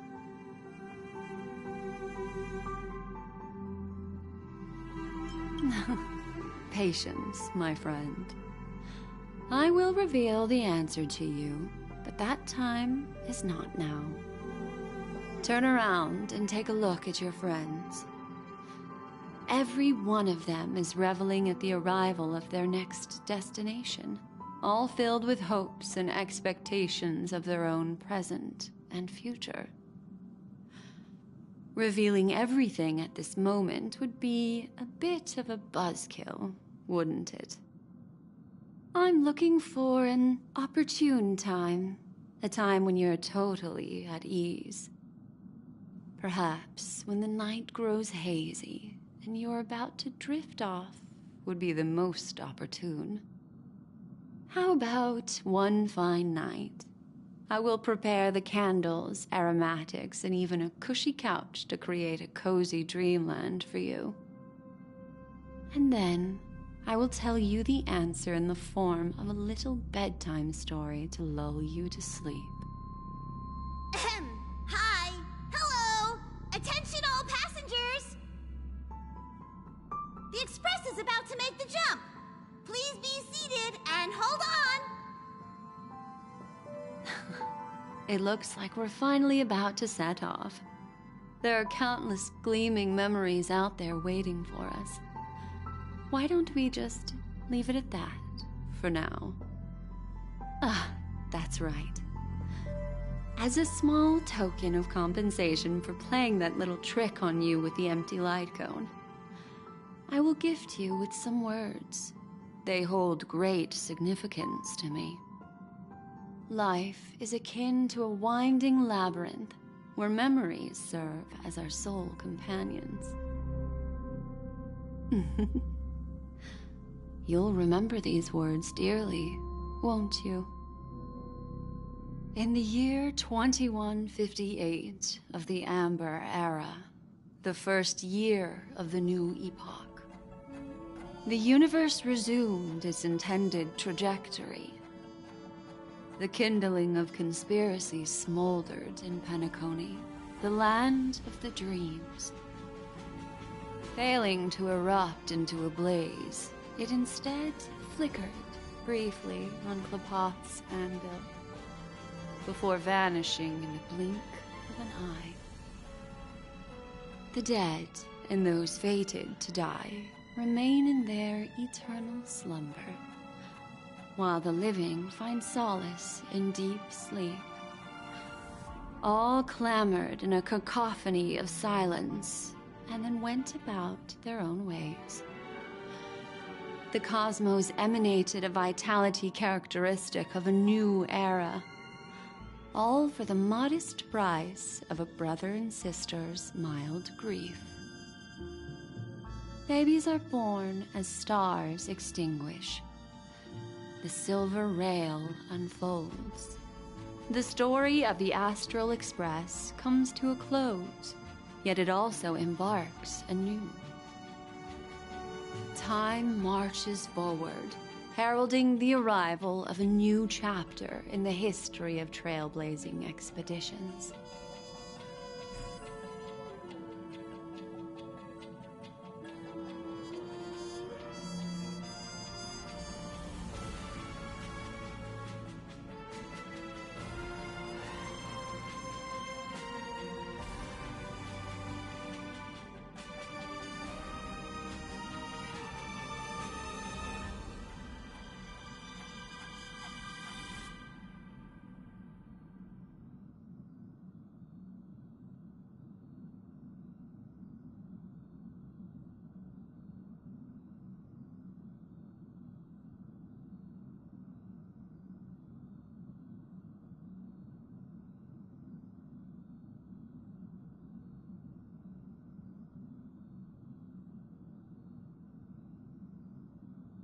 Countless shooting stars streak the sky tonight. If you can pick the right one, it will carry your wish to thousands of distant worlds. You're feeling very relaxed now, aren't you? So, then, it's time to tell you a little bedtime story. Well, let's start with a conclusion. The crew was defeated in the battle against Sunday.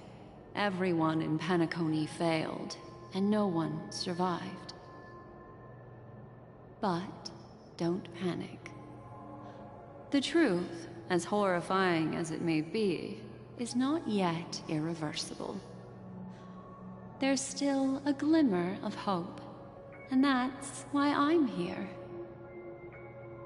Next, I'll use this empty light cone that carries all your memories to relive everything that happened before.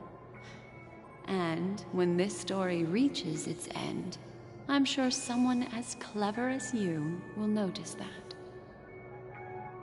There's a major flaw in the story you have experienced, yet within that flaw lies a glimmer of hope. Are you ready for it? Do you remember everything? When the clock turned back, the Express started a warp jump, sending you to a strange dream. You were bewildered back then, and then a Galaxy Ranger named Acheron showed you a way out. When you arrived at the Reverie Hotel, you met the doorman Misha and had a confrontation with Aventurine, an IPC representative. Thankfully, Acheron appeared again and helped you. After that, you saved Firefly and explored Penacony together. During the tour, you ran into Sparkle disguised as Sampo and accidentally entered a child's dream. There, I rescued both of you from death, but Firefly didn't return to reality. She realized the truth and tried to involve you in her plan, but that resulted in an accidental death. Even more unsettling, you soon encountered another murder. The 2 cases of death prompted you to investigate the truth behind the sweet dream. Despite your efforts to gather information about the 2 victims, you didn't make much progress. But you did learn about the Watchmaker from Gallagher. Meanwhile, Aventurine was secretly carrying out his scheme, in which you were one of the pawns. In the midst of a fierce battle, Acheron revealed her true identity as an emanator of the Nihility and unsheathed her sword. That strike foiled Aventurine's plan and opened a passage between the sweet dream and the original memory zone. Upon your arrival at Dreamflux Reef, you learned the truth that death was actually dormancy, as well as the truth about the dreamscape, the Stellaron, and the bellboy, Misha. You split up with Sunday and Robin, looking for a way to seal the Stellaron. However, it turned out that Sunday and the Dream Master had their own hidden agenda. And you had to engage in an ultimate duel on the stage of the Charmony Festival. Finally, the story reached its conclusion. You emerged victorious, with the Trailblaze triumphing over the Order, and Penacony embracing a bright and peaceful future. This marks the end of the thrilling journey in Penacony. I'm sure you've already noticed something unusual, haven't you? The major flaw, which contradicts all the known information, hides in this story.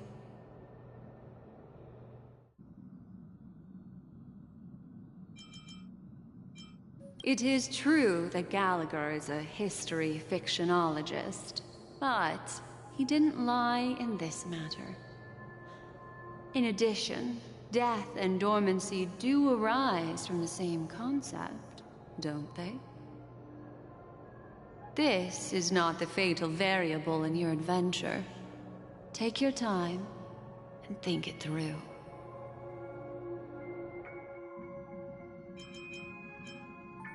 Well, although the fake deaths of those 2 ladies don't align with our initial assumptions, this fact itself doesn't contradict the information we have so far. I'll go ahead and eliminate that incorrect answer for you. So, what is the fatal variable?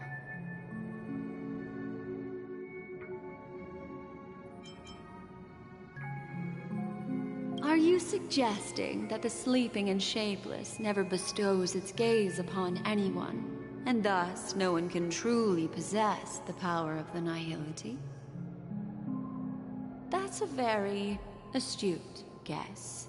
But unfortunately, Acheron did progress further down the path of the Nihility. Her unwavering belief in liberating the world from the grasp of paths surpasses the capabilities of ordinary humans. I'll discard that incorrect answer for you. Take your time and think it through. What is the fatal variable?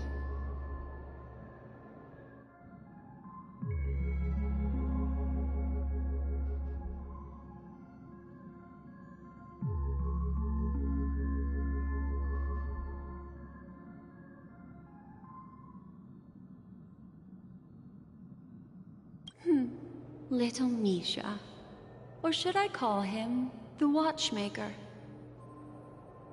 He's only a segment of memory in a dream bubble, but his ambition for the Trailblaze led him to leave the bubble and embark on a grand adventure in Penacony. While Misha is a rather special Memory Zone meme, and he was granted power by the Trailblaze, there's still one thing that he shouldn't be able to do. A life born in the Memory Zone could never manifest in reality. So, why did he appear in the Reverie Hotel in reality? The answer is simple. He is the one fatal variable that contradicts all our known information. This means that you, who wholeheartedly believe in this memory, are still very moment. Wake up, sleepyhead. Break free from this eternal dream and return to the real world. We'll find our answers there. The train is about to make the jump. 5, 4, 3, 2...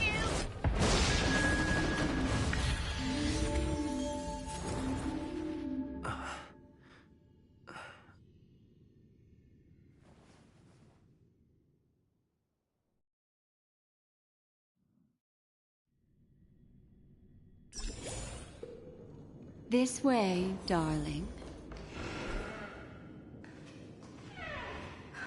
Not another one. Thank you so much, Black Swan. Finally, I can breathe a sigh of relief.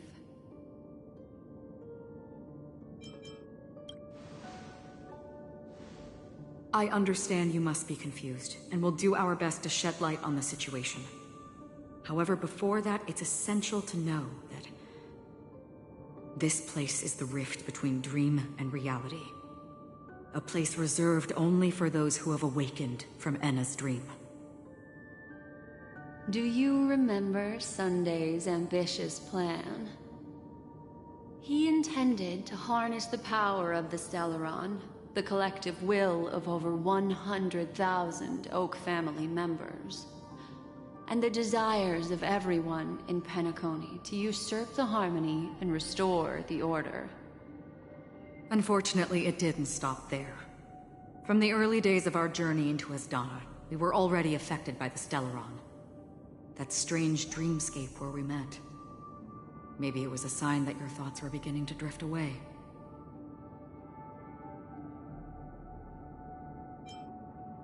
I don't think the goal of the Order was to put everyone into a deep sleep. Quite the contrary. They used the Stellaron to catalyze the leakage of Asdana's memoria into the material world, allowing the dreamscape to blend with reality. And that included a lot of memoria from the Beyond the Sky Choir. As time came and went, the dreams eventually became indistinguishable from reality, and reality became an illusion. People think they are awake, but their spirits have long since stepped into the Temple of Order. This is what makes Enna's dream so powerful. In this paradise governed by the Order, everyone indulges in their delightful dreams and lives happily ever after. I believe what you experienced in the sweet dream, except for that flaw, was real. Only in this way could you reach the destination, lifting the crisis in Penacony and embarking on your next trailblazing expedition. If it wasn't for Acheron's plan, we might have been trapped in this dream forever.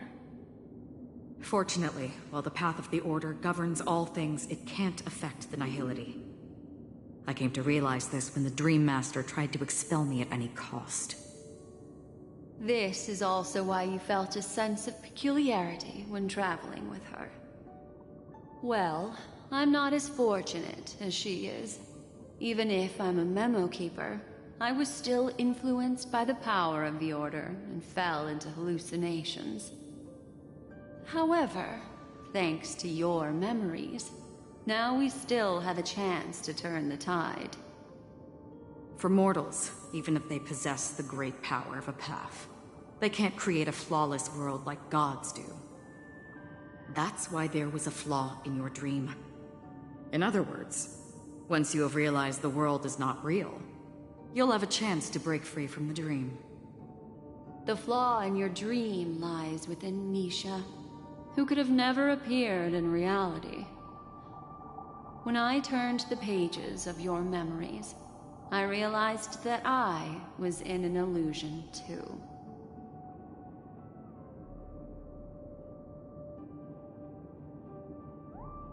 Now Sunday has usurped the power of the Harmonious Choir through the Charmony Festival.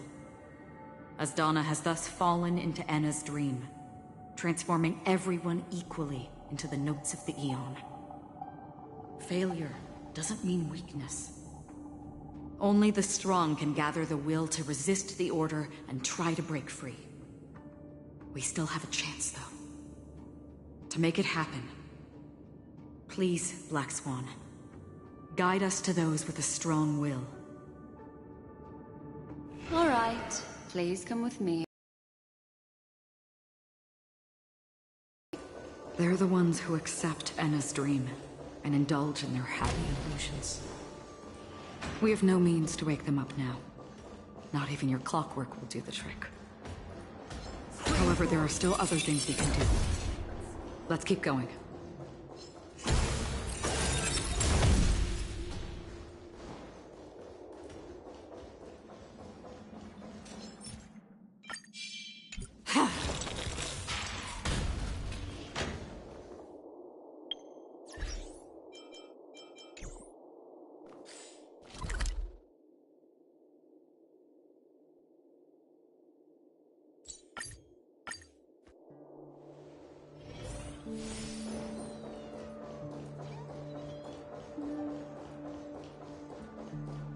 Here we are.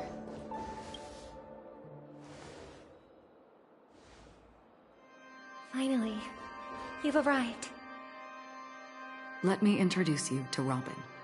She woke up from Enna's dream by her own will, and it's this tough lady who led us here with her song. I woke up for the same reason as all of you. In the dream, I experienced something that could never occur in reality. Are we going to lock it up in a cage? I want to see it fly freely in the sky. Without us, this bird would be too fragile to survive on its own. Do you want it to die? No, but... Then let's take care of it together until it can return to the sky. Huh? Birds have wings because they're meant to fly. Even if they may crash on the ground one day, they shouldn't be trapped in a cage. Birds belong to the sky, so we should help them return there, right? The illusion was so impossibly blissful that I realized it was just a dream. And this is our final hope. Enna's dream is founded upon the Harmonious Choir, namely everyone's shared wishes. It will only materialize once the aspirations of all beings in Penacony merge as one. At present, it has become impervious due to people's desire to remain slumbering within the dream. And in order to destroy it, we must make everyone in Penacony want to wake up. Now comes the tricky part. How do we do it?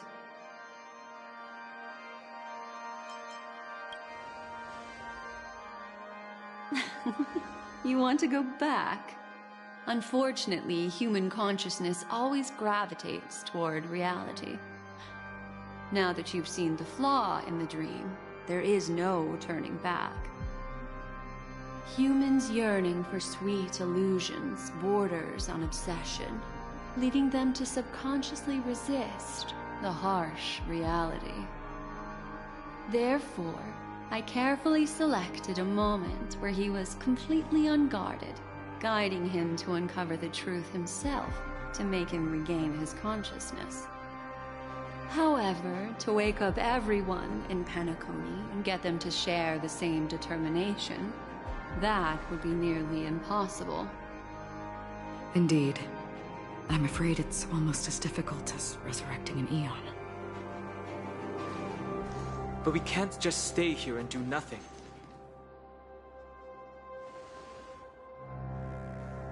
This is a critical moment for the whole universe. Who cares about some dumb number?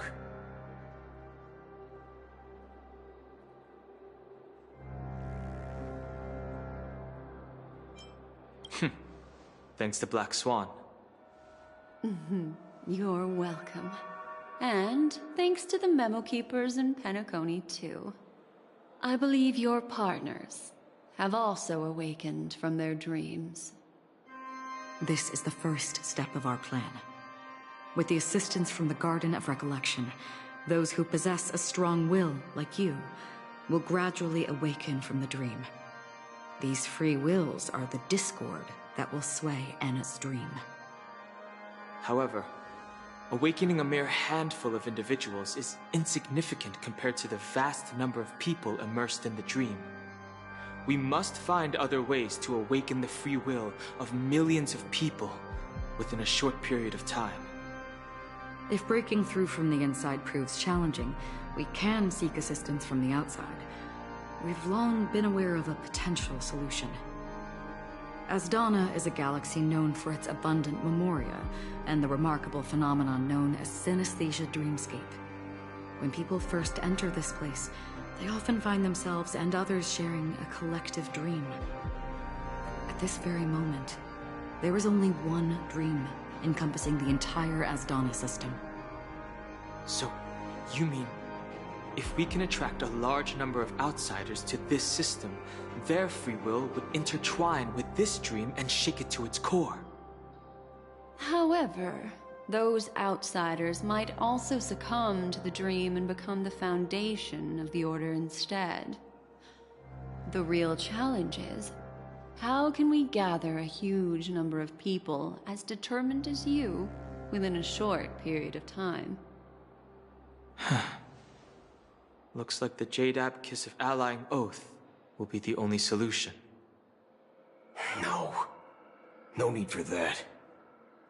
Keep your once-in-a-lifetime treasure. We don't need to bother the Cienjo Alliance for such a tiny request. You want thousands of people with unwavering free will? That's easy. Just leave it to us Galaxy Rangers. You can gather Galaxy Rangers? Outsiders may see Galaxy Rangers as elusive and disconnected individuals, and actually, they're right. And that's why we have a tacit understanding among us. Do you know what it is, Acheron? It's the relic I returned to you. Exactly. Its owner must have told you that it's meaningless to anyone other than a Galaxy Ranger, and that it can only fulfill its purpose when returned to its rightful owner. Because it's a burial artifact, worthy only of a hero who has served the Galaxy Rangers with honor.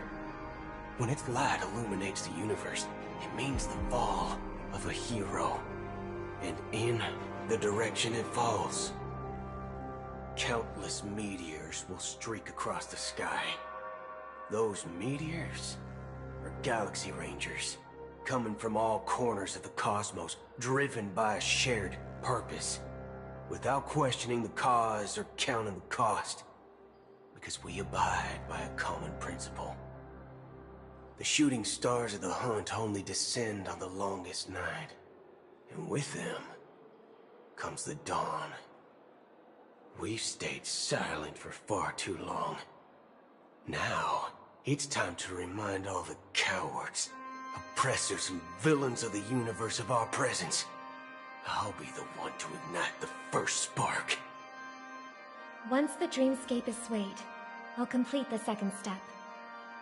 I'll fine-tune the slumbering souls with the Song of the Harmony, interrupting them with the discord of Trailblaze, and guiding them towards reality.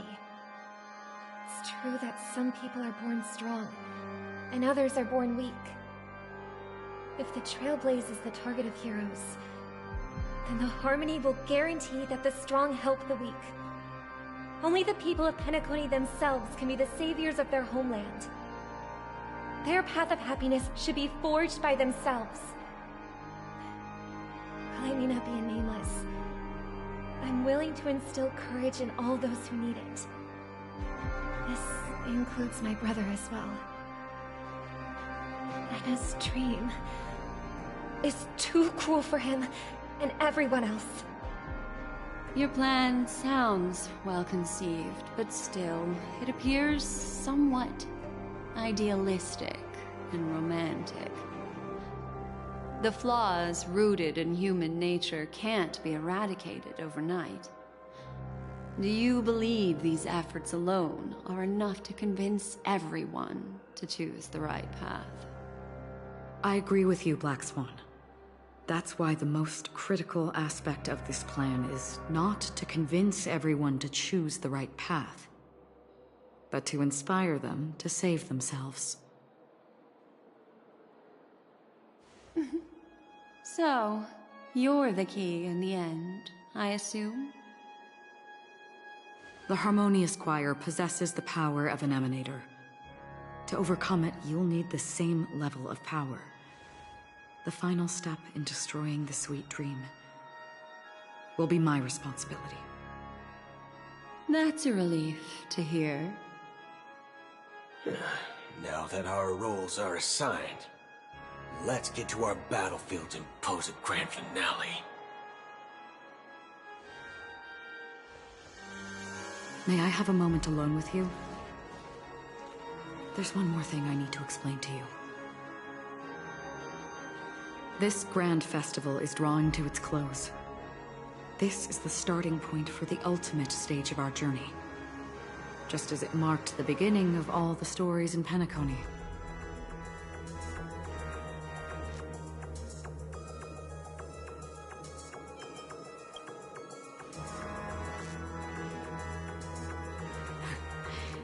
Only by reflecting on our steps can we remember the path we should be walking on, and the companions who have walked alongside us. There's something you should know. We were able to locate you within this boundless dream, and find the key to breaking free from the dream. All because of one person's unwavering dedication. Firefly. She awakened from the dream ahead of others, discovered the Express amidst the stars, and brought us valuable information about the remnants of the Order. She may have been aided by the script, and it came at a cost. As you know, Firefly is a stowaway who entered the dreamscape in a different way from ours. Without the dream pool in the hotel or assistance from the family, she can only awaken from this dream in one way. A real death. We mustn't fail her determination. I'm not implying that we must win this fight no matter what, but our resolve should match that of that courageous lady. Are you ready?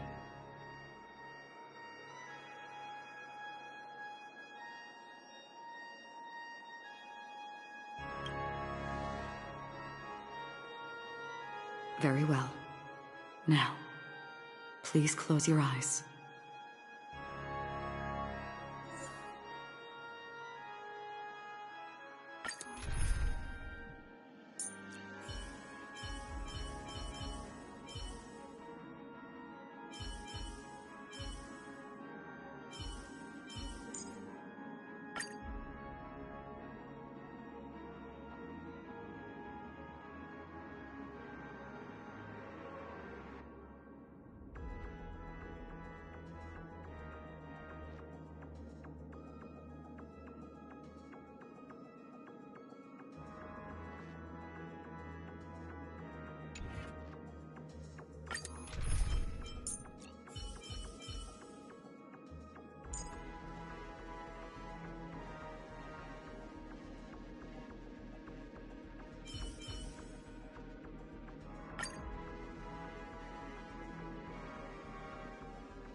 How long has this reign been ongoing?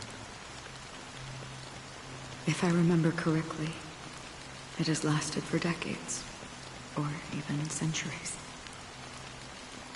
The unwavering determination of the Hunt followers persists even in death. But thankfully, we've guided those lost souls to their lives beyond. They were heroes in their time. And they won't be reduced to puppets of the Nihility in their death. You see, the shadows on the sea have vanished. Do you remember? He once said that the sky would clear when the regrets of the departed had faded away. But it's still raining. I know. So, why is all this? Why did this rain choose me? Because someone's regrets haven't been fulfilled, perhaps. Mortals who walk the paths are like sailors on a vast ocean, leaving behind a trail that creates countless ripples of possibilities. These ripples last longer than the fleeting lifetimes of humans. And for some, their presence leaves such a strong mark that it's reflected in the waves. Sin-thirsters, the obsessions of the Pathstriders. They emerge from the depths of Ix, seeing themselves as masters of their own destiny, unknowingly repeating the actions of their past lives. They emerge from the Nihility and head toward it, leading purposeless lives. However, these hollow phantoms, they have journeyed with me for such a long time.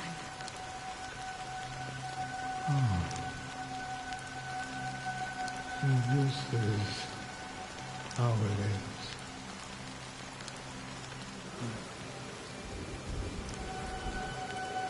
I'm already dead. Yes. Are you watching over me? This is my duty, as Acheron the Watcher. I'm guarding the path to the abyss of the Nihility, guiding every soul reluctant to become one with it. Back to this side. But if this is what the departed ones expected, should you try to change it? I don't know. But someone once told me that when the inevitable moment came, he hoped that someone would stand at his grave and place a bouquet of flowers. Even if it doesn't make sense at all? Some tasks have to be done, even if they are pointless. I have experienced that much already. Please extend your hand, and then close your eyes. I'll carry your wish with me and fulfill it.